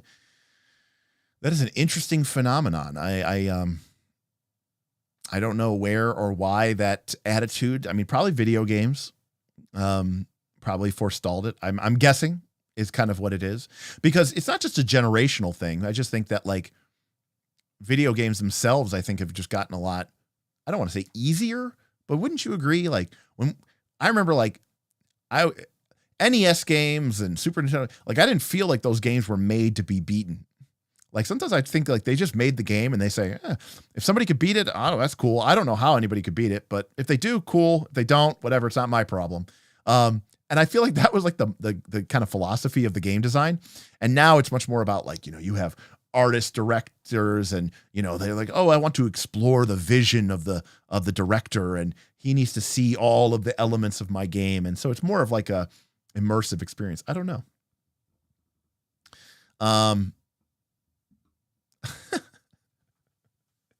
Another challenge has been not fudging to kill my players, so I don't have to run Strength of Thousands anymore.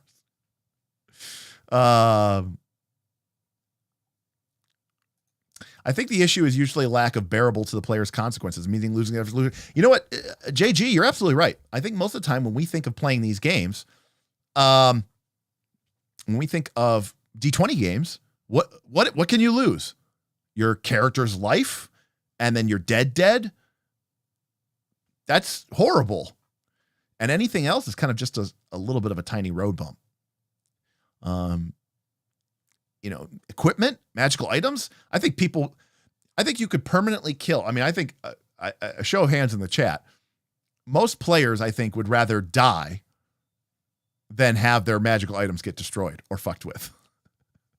Like, even if you're playing in a world where like resurrection somehow wasn't easy or wasn't even a possibility, I still think most players, given the choice between saving their magical items or saving their character's life, will save their magical items. And so, yeah, like there's nothing for you to touch. You can't touch anything, because it'll fuck the game up. And we live in a game where losing means losing everything. So yeah, players are naturally very, very hesitant to even get close to that conversation about potential loss. Exactly. We remove death, we replace it with narrative consequences, because those are more interesting, and quite frankly, they make the game more playable and more bearable. That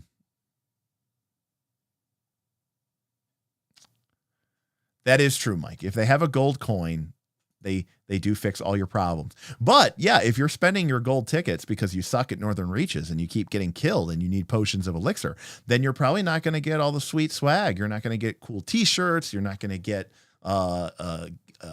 invites into the elite game spots. So, it comes and it goes.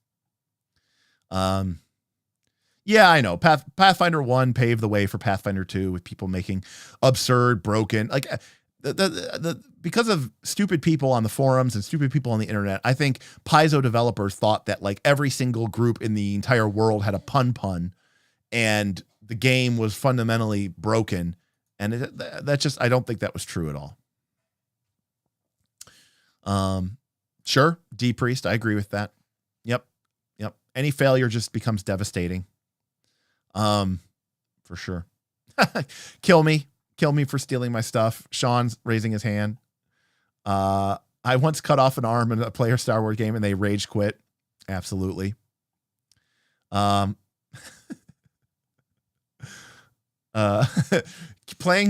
Call of Cthulhu one shots with Ben cured me of any attachment to PCs I may have ever had. That's exactly true. Yeah, I mean, again, there is this,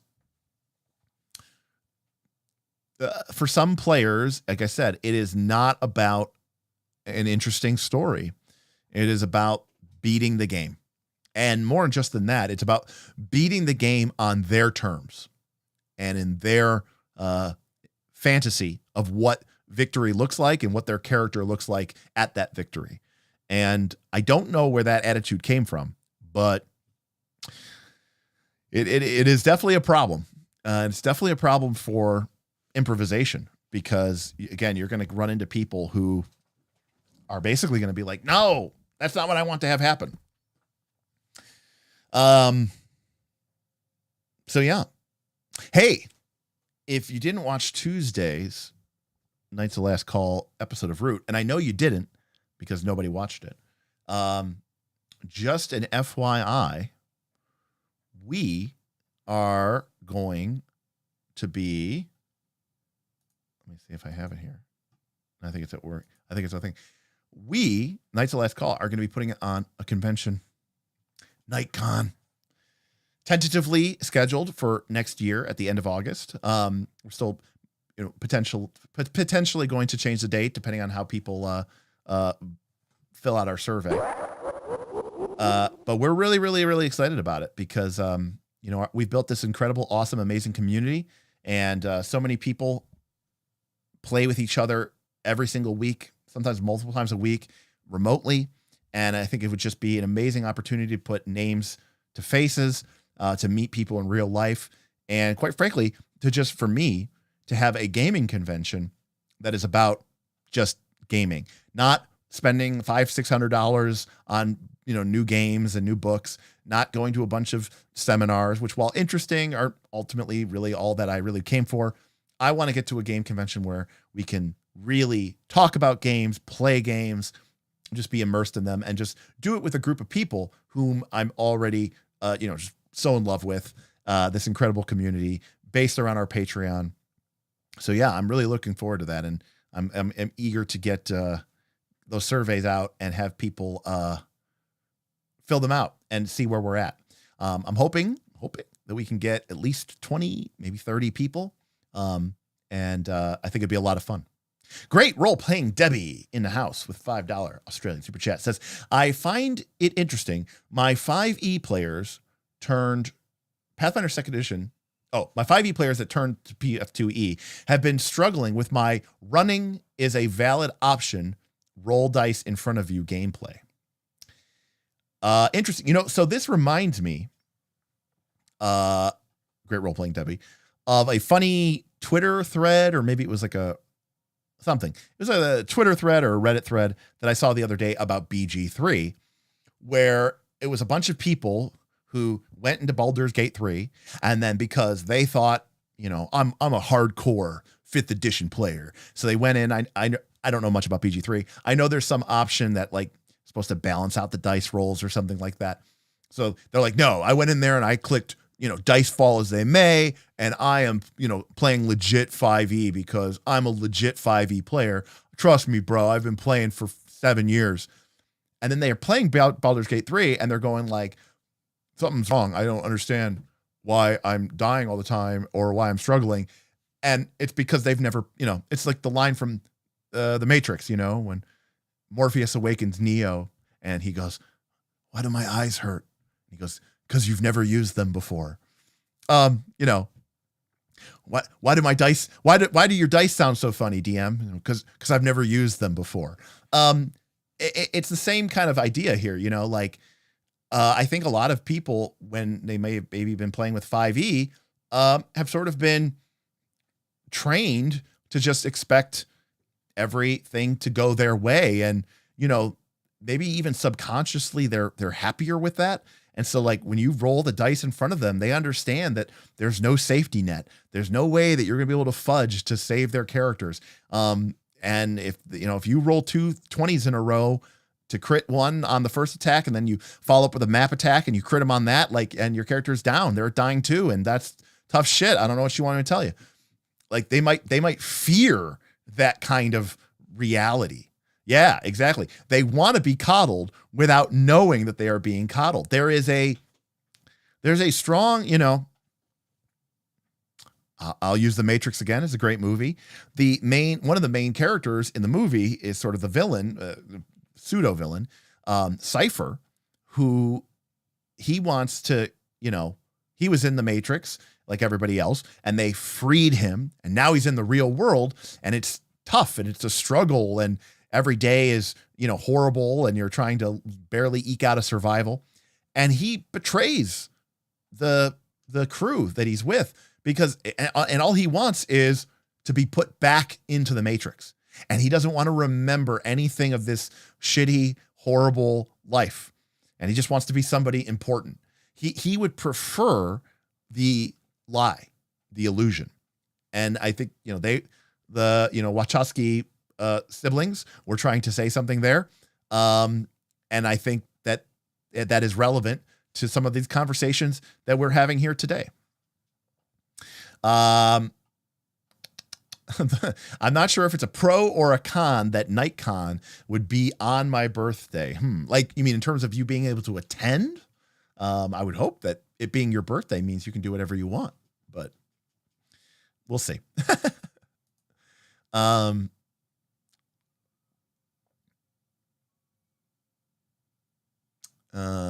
I'm with Cypher being a batter. I'm good with being a battery.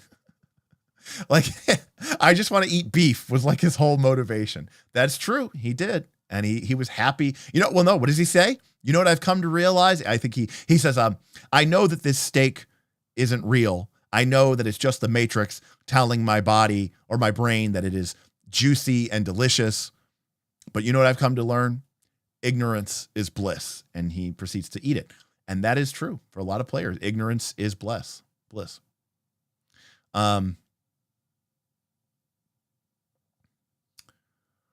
see here. We're talking about the steak. The prime rib looked amazing. Oh, Mark, for my birthday, not a big surprise. I go to Vegas a lot, but we're going to Vegas at the end of September for it's like for three things. Number one, because we didn't go to Vegas this summer. We usually go 3 times a year. This year, I think we're only going twice. We went once earlier in the year. We got destroyed. Everybody lost so much money. We're going now in the end of September. Number one, because we want to go and we haven't been. Number two, because it's my birthday. And number three, there's a big Magic tournament happening in Vegas. And my group of people that I go to Vegas with are also big Magic players. We're not really going to go to the tournament, but it's, we might stop by and see who's there. Maybe do some money drafts. Anyways, but as much as I love Vegas for, all the other things that people go to Vegas for, I got to be honest with you, Mark, when we go, every night is another top tier, high level steakhouse. And I look forward to it so much. And the last time I was there, I had probably the best prime rib I've ever had in my entire life. It was incredible. It was at a restaurant, a steakhouse called PbtA. And we are going back there and it's going to be amazing. And I might get it again. And it was fantastic. And I always tell myself, I'm going to get something different. I go to Vegas all the time. I don't have to get steak every single time I go to the steakhouse. And yeah, I got to change. I can't help myself. It's just too good. How did you know my avatar picture was from Nevada? I did not actually, although, it looks like there's horses. So somewhere in the West seems plausible, but no, I was just, you're talking about steak. And whenever I think of steak, I think of Vegas. Talk about tuning down the difficulty. Some teams don't need the full fat, full XP Pathfinder second edition experience. Yeah. I think it's totally fine to just, you only use moderate encounters, use low encounters, like let your group fight something that's real, but it doesn't have to be double extreme all the time. Yeah, but Sean, when we go to Vegas, I don't necessarily leave the casino per se. There's a lot of casino walkway to the other casino. Sometimes you got to be outside for a few minutes, but anyways, but it was really hot there. Have I checked out Primal Steakhouse in Vegas off strip?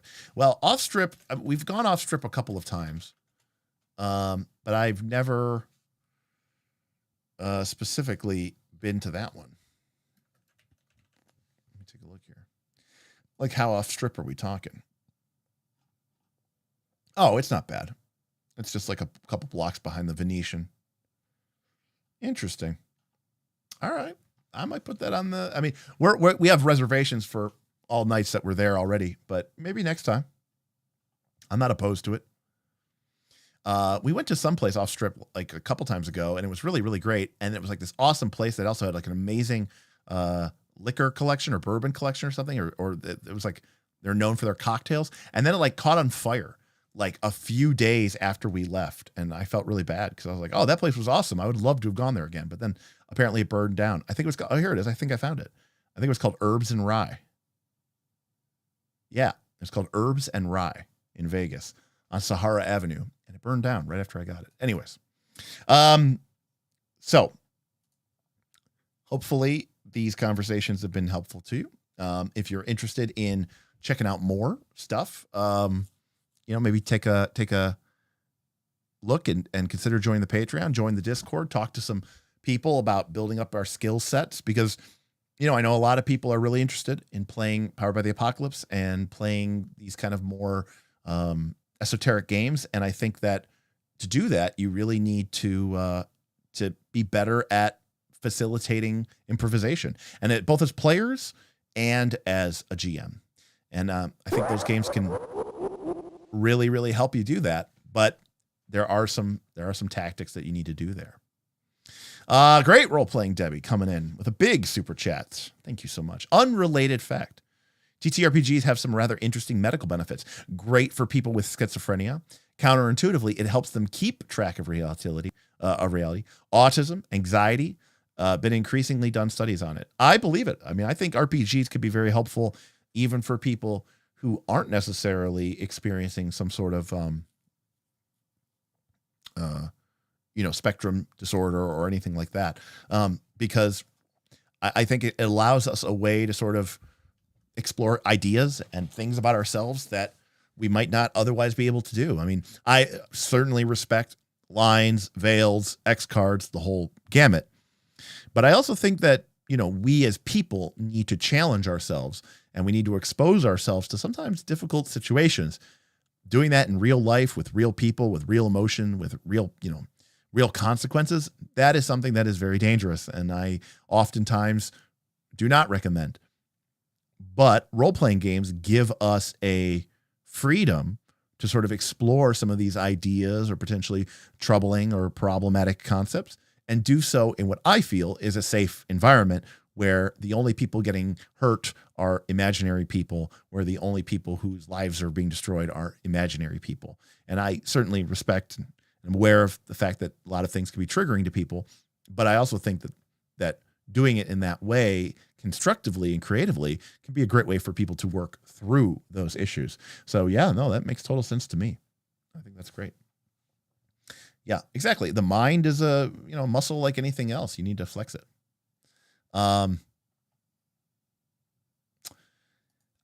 Yeah, sure. I mean, the evil campaign, I think is one option. I mean, I just think that we don't need to whitewash every single thing out of role-playing games. I certainly think that there's a lot of changes that have been made for the better in terms of increasing awareness of diversity and inclusion. I think those things are very, very, very important. But I also think that, we can't Disney. Not every campaign needs to be rated G, right? Not every campaign needs to be suitable for all audiences. And I think it's okay for you to occasionally put questionable or disturbing behavior, into your games, because I think that that's how people adapt and change and grow. And by the way, sometimes that disturbing actions or behavior could be things like you lost, you didn't win, you didn't save the town, you didn't get that promotion, you didn't get an A+. And I think a lot of people today can struggle with feelings of not being good enough. And sometimes role-playing games are a great way to test that. But I mean, here's where the paradox comes in, right? Which is people go, yeah, I suck in real life. I don't want to suck. My life's in shambles in real life. Why do I want my life to be in shambles in the role-playing game too? I come here to basically be a god and crush everybody and feel like a badass. And I don't ever want to get, lose, because it reminds me of being yelled at by my shitty manager at my shitty job. I don't disagree with that either. I mean, that makes a lot of sense to me. We just need to be very clear about what we're doing here and why we're doing it, and make sure everybody understands that we're on the same page, you know? Thank you, Frostjack. Frostjack tipped $10. This has been great, good vibes and fantastic advice that I think I'll come back to. Thanks Derek and chat, heart. Thank you, Frostjack. Yes.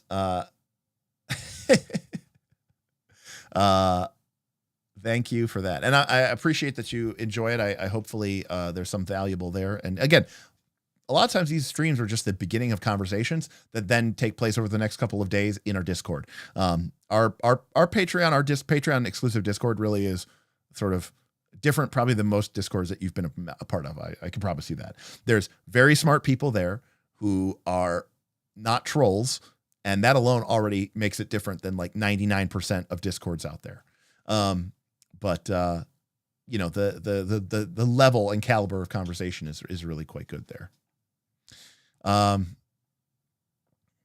Yeah, I agree. I like veils better than lines, Beowulf. I will agree with you on that 100%. There are a lot of things that I will totally veil off and fade to black. It still happen, but we don't need to go into the, you know, grisly or juicy details. Yeah, 100%. The new frontier of dark. You didn't succeed.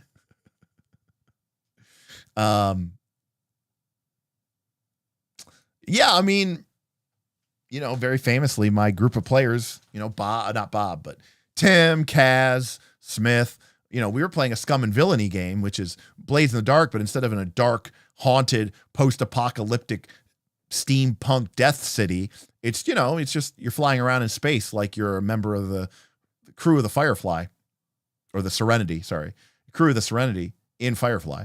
And they kind of basically said after a few, you know, after maybe like 5 or 6 sessions, they said, Derek, we just don't want to play. It's too stressful. The game is too stressful, and we just want to have fun. Like everyone's working hard, and the last thing we want to do on a Friday night is have to like grapple with like these tough moral decisions. Well, we're trolls, Booth B, but we're like public trolls, like, right? Like it's out in the open, and that makes it okay.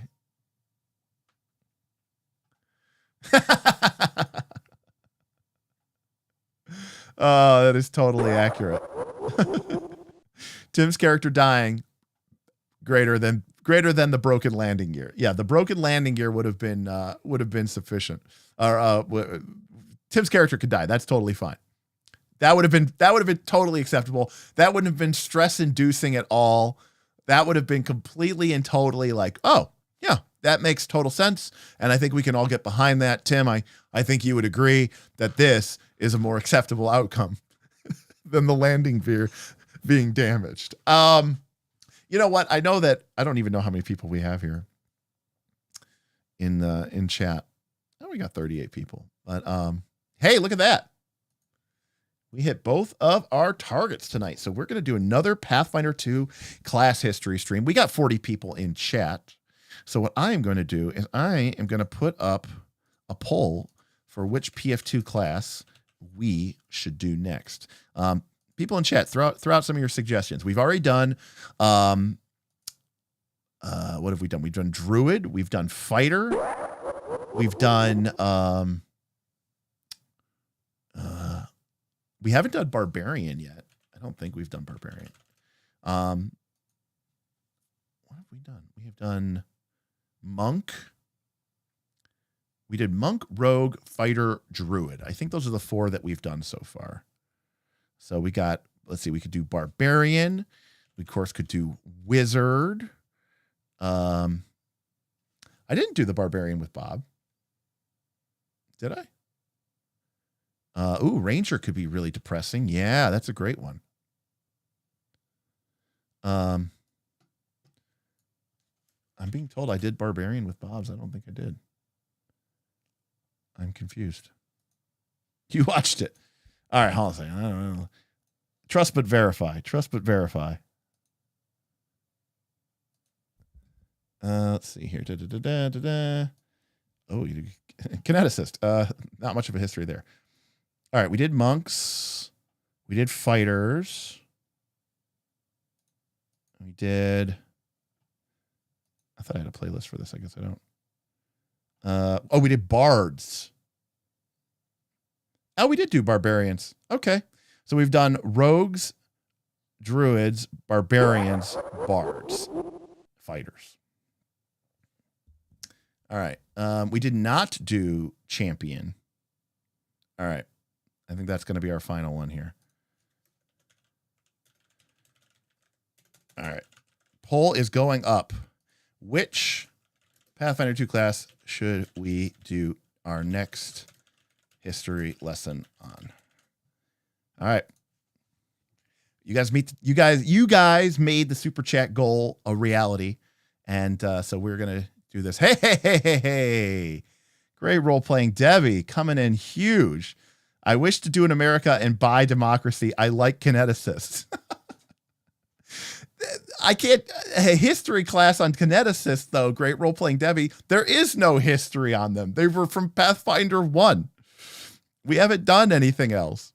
I mean, I agree that I could still talk about the kineticist. I still think it's a fantastic class, and I certainly appreciate that gigantic super chat. But there's not much of a history to do. Plus, we've already done I did a 7-hour stream about the fucking kineticist. 6-hour stream. Sorry. So I think I've given the kineticist its due. Do the shortest stream ever. All right. Well, the kineticist, as you know, has a great history. It stretches back almost a decade to Pathfinder 1. It was one of the last classes released out of Pathfinder 1. So really it came out about 5 or 6 years ago. It was made by Mark Seifter, who then made it for Pathfinder 2. And it's Avatar, but they bend. All right, the first Pathfinder 1 was broken as shit, and you could burn out your stats to do all sorts of crazy, weird shit. And everyone thought it was going to be shit. But luckily, in Pathfinder 2, while they did probably tone it down so that it was more balanced and fair, which is pretty standard for Pathfinder 2, they did an incredible job of making a really, really interesting and fun class. Oh, I'm not saying that we can't have a cleric, Hadrick. I'm just saying that, for the YouTube polls will only let me put 4 things up. So, all right. Here comes Damien with his defending Rangers, even though they suck in Pathfinder 2. All right. We got 26 votes, people. So get your final votes in because I'm about to end the poll here in a minute.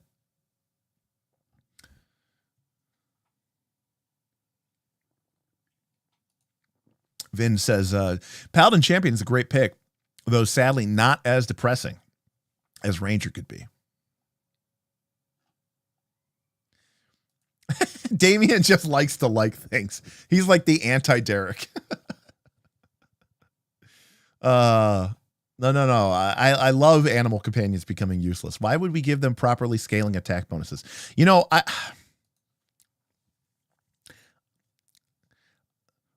me just say something, okay? I played a lot of 3rd edition D&D. I played a lot of Pathfinder 1, but I played a lot of 3rd edition D&D. Let me just tell you something. Animal companions were fucking sweet. That was when women were women and men were men and animal companions were animal companions. I mean, animal companions were on a whole nother level. Yes. I mean, arguably they were stronger than the martial characters, but you know what? It's fantastic. All right, here we go. I am ending the poll. Ending the poll. Here we go. All right, it was a little close, but Paladin, aka the champion, came out as our winner at 40%. So we get to talk about arguably the game's first and most powerful prestige class, basically, and how that has converted over the years to what we have today. A shadow, a dim, flickering shadow of what it used to be. And then we are going to do a bonus stream this Sunday, and I think we're actually going to talk about Fate, because that is what John wanted, and John paid for pretty much that entire tip goal. But again, specifically, I'm going to talk about Fate Accelerated Edition and Fate Condensed, which are abbreviated versions of Fate, which I think are ideal for both rules-like games and also for, if your group wants to experiment but doesn't want to go full hog into Fate. The other thing is, I think Fate Accelerated Edition, because of the way that, we'll get into it, but it's set up a lot like games like Legend of the Five Rings, which I really, really like. And it's very, very, very modular, and it just makes it a fantastic experience. So, great role-playing Devi, $5 super chat. Just want to drop an F in chat for my PF1 summoner. Poor baby. What have they done to you? Woo Fate. I will drop an F in chat because let me tell you of Lord Ebix Fire Soul, okay, who was my summoner, a gnome, by the way, gnome summoner in Aaron's Pathfinder 1 game. And Lord Ebix was a gnome summoner who was a badass. And because it's Aaron, and because it's us, and because we're playing Pathfinder 1, eventually his Eidolon was named Cortool. And eventually his Eidolon became Bahat Tool because obviously, naturally, it became bound with the spirit of Bahamut and became like an ultimate summon with unbelievably broken power. And it was completely and totally awesome. However, so actually funny, here's a funny story. Actually here, I'm going to go over to the, real quick. I'm going to go over to the browser. To the whiteboard here. I had essentially 3 long-term Pathfinder 1 characters. Okay, just 3. All right. The first was in a game that Aaron ran. All 3 of my long-term Pathfinder 1 characters were run in campaigns by Mr. Smith. So the first campaign was called Dragon Quest. That was the name of the campaign. And in that game, I played Elbion, who was a paladin, because paladins were broken as shit in Pathfinder 1. And this was like early Pathfinder 1, like Smite Evil was off the fucking charts. This is when it did double damage to undead and dragons for the entire duration of the smite, not just the first attack against them. And of course, they were adding their charisma bonus to saving throws and all this other stuff. I should also point out that he was human. And Elbion was pretty awesome, and Dragon Quest was a really great campaign. Now, the second campaign that we played was called Red Sun. And that is where I played Ebix, who was a gnome summoner, and his Eidolon was broken. He loved summoning 1d4 plus 1 celestial dire lions or celestial dire tigers or whatever broken shit was coming off a summon monster 4, 5, and 6 with all the enhancements from augment summoning. And so now I had like 7 actions a turn, and all of the creatures could smite evil. It was just an fucking nightmare of just absolutely ridiculous broken it was so good. And of course the best part was, like, I'm a fast player, I know what to do, I'm a GM, like, so me controlling an army of summoners was just like, not like a pain in the ass. I mean, I'm sure it was a pain in the ass, but it wasn't as bad of a pain in the ass as it was for other if other people had it, because I could really, really know what I was doing. All right. But we did a third campaign. Now, for our third campaign, you know how we talked about challenge games? Actually, there was a fourth campaign. I forgot about that one. But self-confessed cynic, memories of 3E Pathfinder 1 remind me that my favorite GMs and way to GM have always balanced facilitator and challenger. I love breaking the game. And that, well, you know what self-confessed cynic is getting onto here is I think really important, because when we play in challenging type games, The truth of the matter is, here's the distinction. I'm gonna come back to this really quick, but I think this is really important to note. Okay, I'm not even exaggerating here. Okay, this is the PC's power level. Okay, and this is campaign progression. Right? And in an ideal world, right, the power gain would be linear as the campaign advances. And that way, when you're level 10, the party level is 10, and everything is a challenge and everything is appropriate. And to be clear, that when I run a game, like when I run a challenge game, okay, Pathfinder 1, 3rd edition, 4th edition, the game always starts right here. I'm not going to give you a free lunch. I'm not going to start you off as being really powerful. But what happens? You know what happens. Okay? It goes fucking exponential, all right? And what ends up happening is at some point in the campaign, there is some inflection point where the party becomes absolutely, ridiculously, redonkulously broken. Okay? Like off the charts, insano. And the concept of the challenge of the game basically goes to zero, except for maybe 1 or 2 completely insane, totally busted, 5,000 hit point, mythic rank 10, CR 25 red dragon with customized feats. And the party goes, oh, that thing is totally ridiculous and broken, but it's so fun for us because we know that we could actually fight this thing and beat it because our power level is all the way up here. This is, what the classic young Derek power game challenge play always ended up looking at. And to put this into, to point this out, the first campaign, I played a human paladin, okay? Second campaign, I played a gnome sorcerer.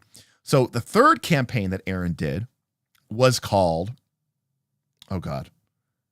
Well, the nickname of it was Death World, okay? It was called Demon... Shit. I don't remember the name of it. God, it's so bad.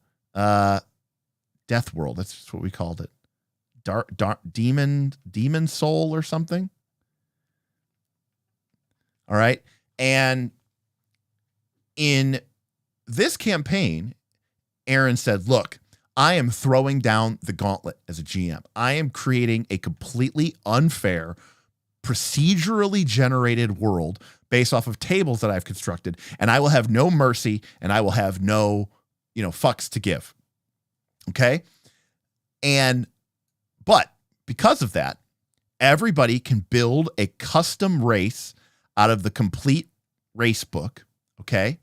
And your character, okay, is a gestalt, which means you get 2 full classes, right? So what did I want to point something out here too. Over the course of this campaign, I think we had about 7 players. We weren't always there. Very famously, 2 or 3 PCs would die like a session. I think one of our players died every single session. Okay. And Aaron used to take the dead characters and he would tape them up on the wall behind him, and they would stay there because Aaron had a dedicated gaming room. All right. And every time. Yeah. And also we used point buy for your ability scores. Okay. So plus point buy. But every time another PC died, the next character to get made got +1 to the point buy. All right. So +1, +1, +1. So by the end of the campaign, people were making characters with like +26 point buy. Okay. Let me tell you something. My character never died until the very last session, which then ended the entire campaign. My character was because I had played a human paladin and I had played a gnome sorcerer. So from the complete race book, I made a character class, a race that I called, I think I called the race like Assurance. Okay. And they were a celestially genetically modified race that was created to be the ideal holy warriors in the fight against Orcus, which is who kind of like ruled this world. And as a result, their strength was like -4, and their ka was like +4, and their con was like -2, and their like wisdom or something was like +2. And you might say, well, that sounds horrible for a warrior. Yeah, except my character was one of these broken races, and they were a Gestalt paladin, okay, synthesist summoner. And if you don't know what a synthesis summoner is, that meant I wore my Eidolon as like a mech suit, which meant that my physical stats didn't actually matter. Only my mental stats mattered, and I got to use the physical stats of my Eidolon, which meant that I had this insane charisma, which meant that I had these, and my Eidolon could take care of all the heavy lifting of my physical abilities. Anyways, point is, my first character was a paladin, my second character was a summoner, my third character was both, and it was extremely and utterly broken. So yeah, anyways, that was a fun little side tangent there due to that tip. But yes, I think we had a super chat from Vin who said, shout out to that inflection point heart. Yes. Hey, Ben is here. Welcome, Ben. Ben, you missed all of this. We talked about being a facilitator of improvisation, why we should do it. And then I talked about my principles of why and how you should do improv and how we should add to them. And then we also talked a little bit about how you could take those principles and apply them to, say, Pathfinder 2 or Powered by the Apocalypse, or even first edition AD&D. And how I think that games like Powered by the Apocalypse and first edition AD&D are a little bit better and more open to improvisational play and kind of just making shit up and winging it than Pathfinder 2.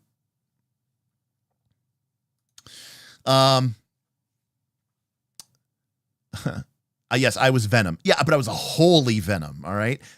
If you're aware of Marvel, there is a superhero, an Asian superhero whose name is Armor. And she was my inspiration for my character, and it's awesome. Sweet, Ben. Thank you. I look forward to seeing what happened tonight in your game. I really want to know what happens in your MERP game. Is that every other week? I don't know if it's every week. Plus charisma to everything. Yep. Plus charisma to hit. Plus charisma to saves. Plus charisma to AC. Just delicious.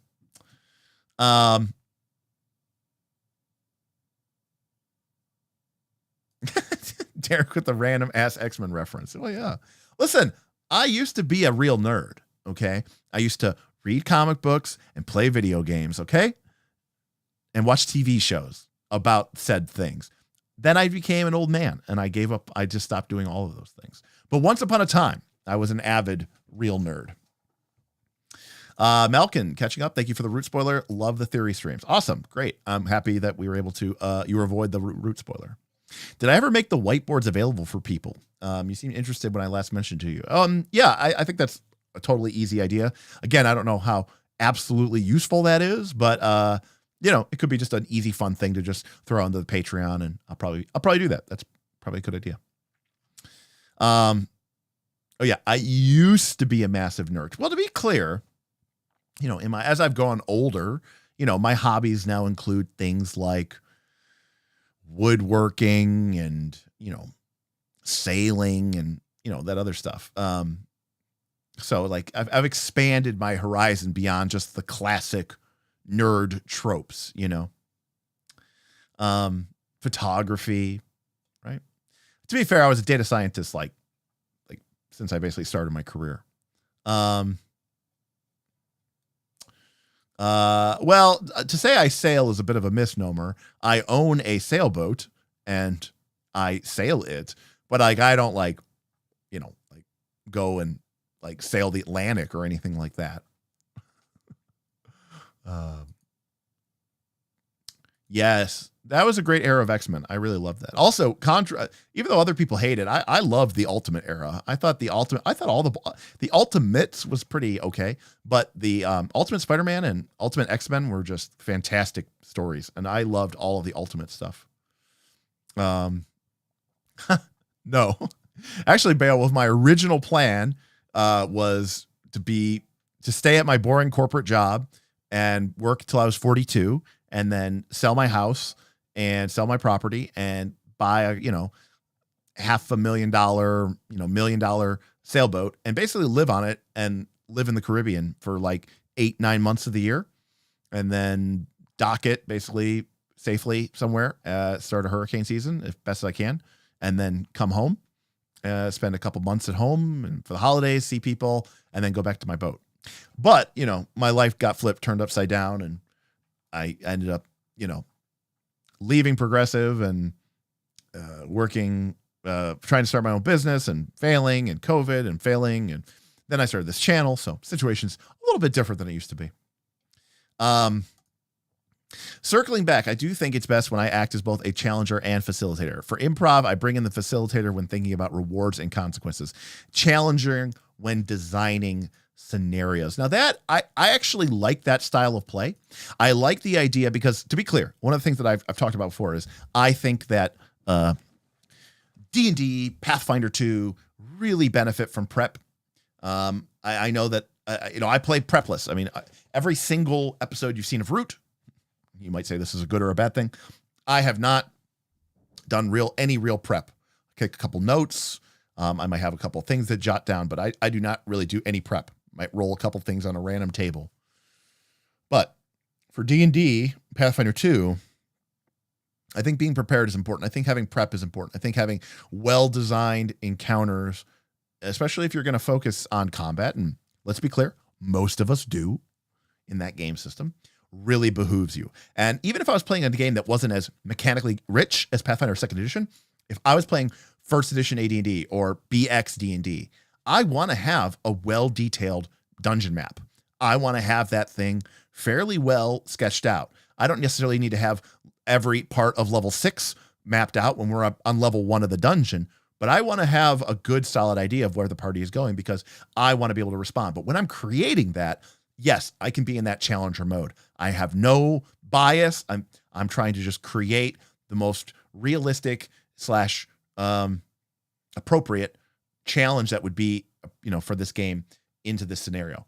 But when I'm playing with the players and I'm the GM, that's an interesting idea of sort of context switching and moving into that facilitator role and really start trying to sort of think of ways like, even though I built it and to be kind of a, heartless bastard, when I'm running it, I can be much, more like on the player's side and being like, oh, that's a great idea. That's a totally great way to get past that horrible, god awful trap. I really want to encourage that behavior, or, here's a cool option. How would I prep Dungeon World? Great question. I would use fronts or clocks, honestly. If I was starting a brand new Dungeon World type game, I might create like 3 to 5 fronts. You could do them as clocks if you want to as well, or do it as sort of a front clock would be another way to do it. And kind of just think through like, what are the forces that are moving? How are they? What are their goals? What are their motivations? What are their strengths, weaknesses, opportunities, threats?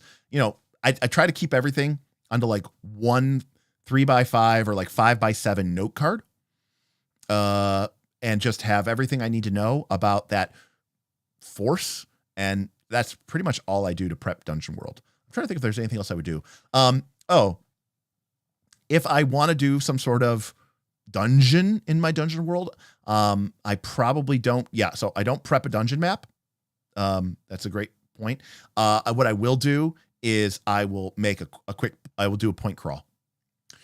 I would never like draw a dungeon map, but if I want to have a dungeon world type dungeon, I will just do a point crawl.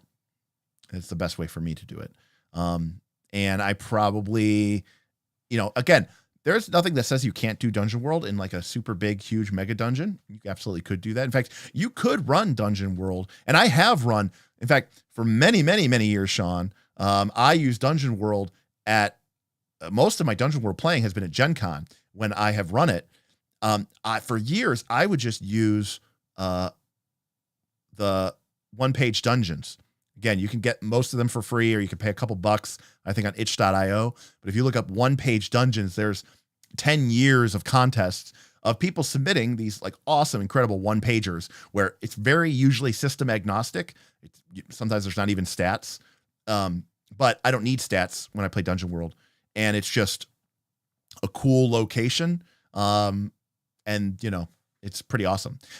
Ben's suggestion is probably also probably even better, which is Perilous Wilds is an absolutely fantastic supplement for Dungeon World, and it has some of the best random tables and generators for specifically kind of Dungeon World-esque, dungeons in general, but it's designed for sort of these kind of extemporaneous Dungeon World designs.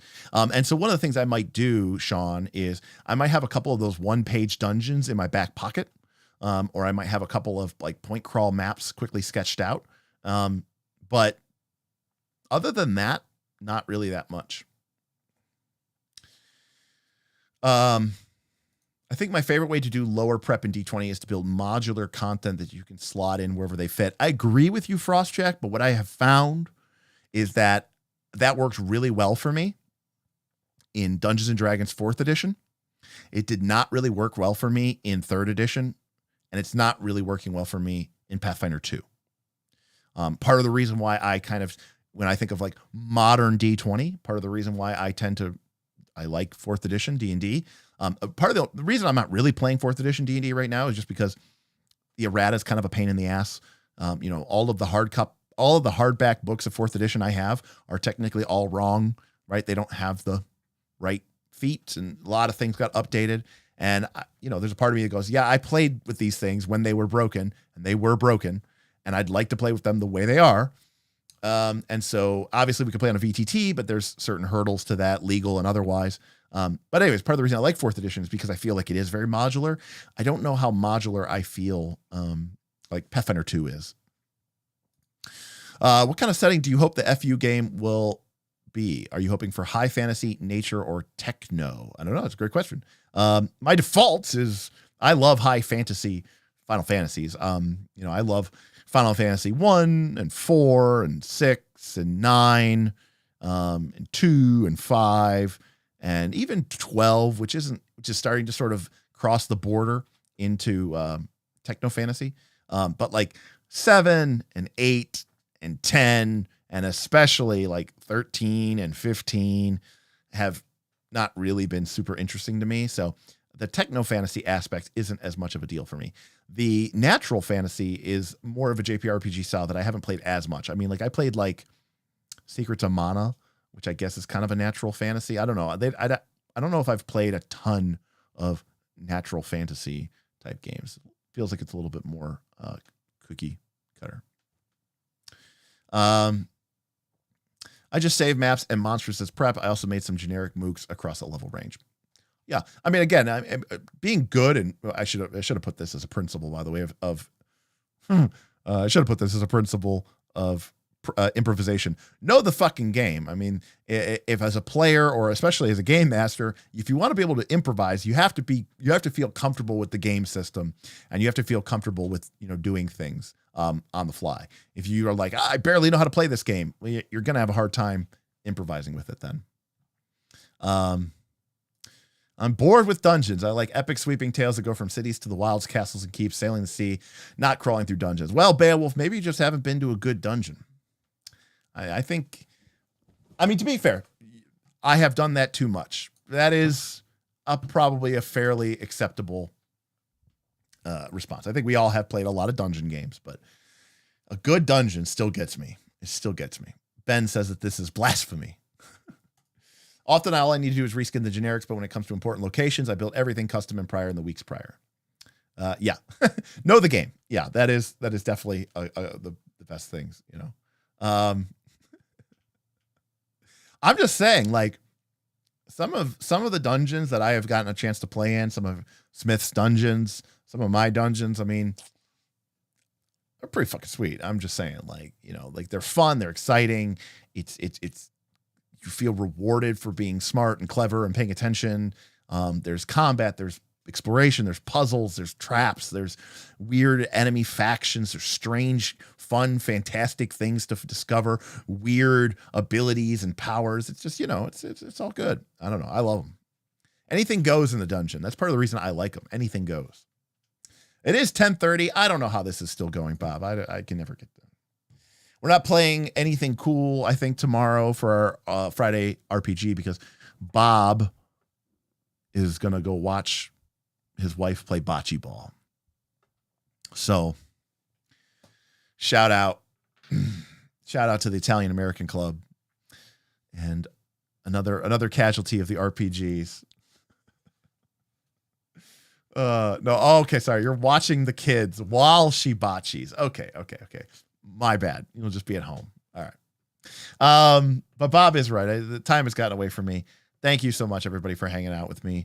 Thank you so much for the incredible tip support. We're going to be doing a Fate stream this Sunday. Thanks to John. And I am throwing Bob under the bus. Weren't we going to play FU? Well, Sam, it's a great question. I don't know. I mean, look, it's an amazing game and we want to get it to the table, but you know, we all kind of want to be there to play it. Bob isn't going to be there. And then the other thing is, and this is more of like I don't know if I can wait this long, but when we played last Friday, we played with our buddy Kaz, who really loved it. But Kaz lives in Washington State, which is on the other side of the country from us, but he is planning on moving back to Cleveland this fall. And in the meantime, we're kind of in RPG limbo because he plays with us remotely through like a hybrid setup. And like, it's fine for our existing campaigns. It's not great, but it's fine. But like for a brand new campaign, especially with a system that we're relatively inexperienced with, it's nice to have everybody there. So, you know, I don't know. All right. We'll see soon. I mean, we got to finish Root first for playing it on the stream anyway. So yes, it was a one shot. So, but I thought it was great and I want to play it more. Thank you, Vin. Thank you so much. Perfect timing, lunch break. Beowulf says, nice one, Bob. Way to be a good husband and father and let down your gaming group. Bob is a good husband and good father. I will give him that. Yeah, FU is going to get on the channel. I don't know. Some way it's going to be on the channel. I am too excited about that game. It awoke. You know what it is? Final Fantasy was my love. It was my love growing up. Final Fantasy 1 was one of, if not, like, I think Dragon Warrior, aka Dragon Quest 1, was actually literally my first Nintendo game, except for Mario Brothers Duck Hunt. And I loved that so much. I had grown up on The Hobbit, and so it was just like amazing. And then I very quickly found Final Fantasy 1, and I just fell in love with that game. And I remember when the Super Nintendo came out, and I got to play Final Fantasy 2, aka Final Fantasy 4. I thought that was like, I still get shivers when I think about how much I love that game. And 6 and 7 were good. 8 kind of let me down. 9 was really, really good. And then ever since then, 10, 11 online. I didn't even play 13 because I didn't have a PS3 and it looked wonky. And then 14 was another MMO, and 15 looked like a bunch of emos driving around in cars. It's like, my love for Final Fantasy didn't go away, but the IP went away from what I love. And so I think what Fabula Ultimate is, I'm sure it is a good game system. I'm not saying that. I think it is a beautiful game system. But what is really selling me on it, let me be clear about this. I think it is good, and I think it deserves its awards. But what has really got me excited about it is it is tapping into this nostalgia that I have for these Final Fantasy games that I never wanted to leave Final Fantasy, but Final Fantasy left me, you know? Damian Williams, why do I hate Final Fantasy X so much? And Damien says, I love Dragon Warriors, and Final Fantasy IV is my all-time favorite game. It is a fantastic one. It's in my top 2, top 3, top 4, top 5. Why do I hate Final Fantasy X so much? It's very complicated. We don't have time for it, but I felt like it was a very linear game. There was no overworld map. That still bothers me to this day. I don't think a Final Fantasy game without an overworld map is not a Final Fantasy game to me. It was a very linear. I thought the storyline was convoluted, and I thought the combats were too prescriptive. Oh, it's the flying thing. Okay, Waka attacks it. Oh, okay, it's the heavily armored turtle-looking thing. Okay, Auron attacks it with his sword. The whole like swapping your party members in and out so you get the right thing. I pretty much didn't like any part of it. I thought Unaleska, whatever her name is, I thought she was a cool character. I liked the idea of summoners in the world of Spira, but like all the other characters just didn't interest me at all. Titus was one of the most bland protagonists of all time. Couldn't stand him. Yeah. Take care, Bobby. Let's see you. Oh, Bob, I still got to stop by and give you that board game. I'm sure you didn't see this. You probably left, but I forgot to give it to you. It was in my car. I just didn't give it to you. The only thing I don't look forward to regarding FU is the inevitable moment when the crew finds the problems with the game. You know, listen, that's what we do. I mean, no game is perfect. No game survives contact with the Knights of Last Call. Let's just put it that way. Especially me. All right, you'll get it Tuesday.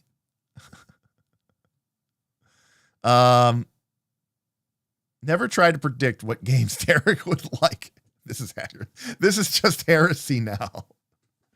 I did not like Final Fantasy X. The moment I started playing it and I realized there was no overworld map, I almost entirely checked out. Also, way too fucking much blitzball. Like obviously other Final Fantasies have started to introduce like more of like the side game thing, the Tetra Triad and other stuff. And I never really gave a shit about that. But like Final Fantasy X was just so in your face with it. And I just didn't give a shit about stupid blitzball. It is difficult for me to describe how much I dislike the game. All right. Ben does agree on the blitzball. Okay. Fine. Oh, also, this isn't really 10's fault, but I'm going to put some of the blame on 10 anyways by association. There was a fucking sequel. You can't have a sequel to a Final Fantasy game. Final Fantasy. You can't have a sequel. That doesn't make any sense. All right? It doesn't make any sense. And of course, Vin likes blitzball. Damien likes blitzball. Blitzball was shit and it was horrible. And it was, not only was it boring, like at least Tetra Triad, was that the name of the game? The Tetra game? At least that was kind of a somewhat, almost maybe kind of an interesting card game. Barely. Jesus Christ.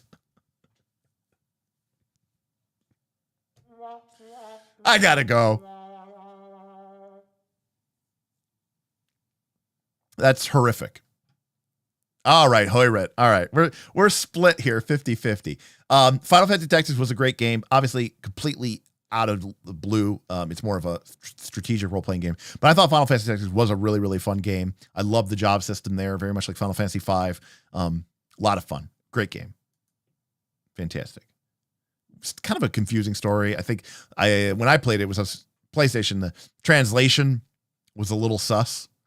And GM Scott coming in to save my soul. I got a refund on Final Fantasy X from Steam after sitting in front of unskippable video cutscenes for almost an hour.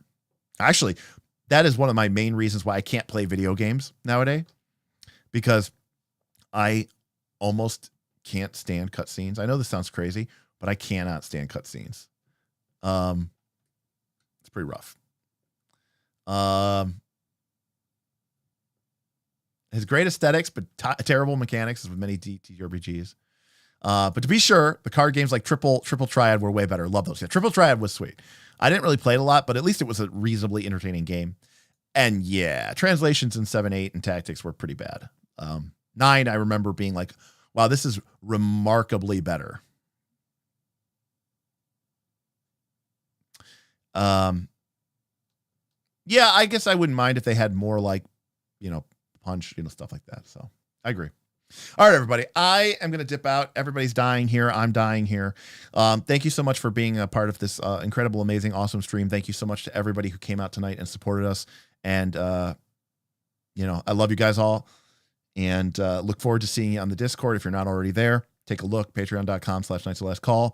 We got survey coming out to see how and where and when and how much we can do for NightCon. I look forward to playing more games with everybody.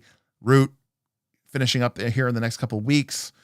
We got another game coming, more streams coming. We've got Call of Cthulhu maybe next week, depending on Ben's schedule. So keep an eye out, and we'll see you next time on Nights of Last Call. Peace.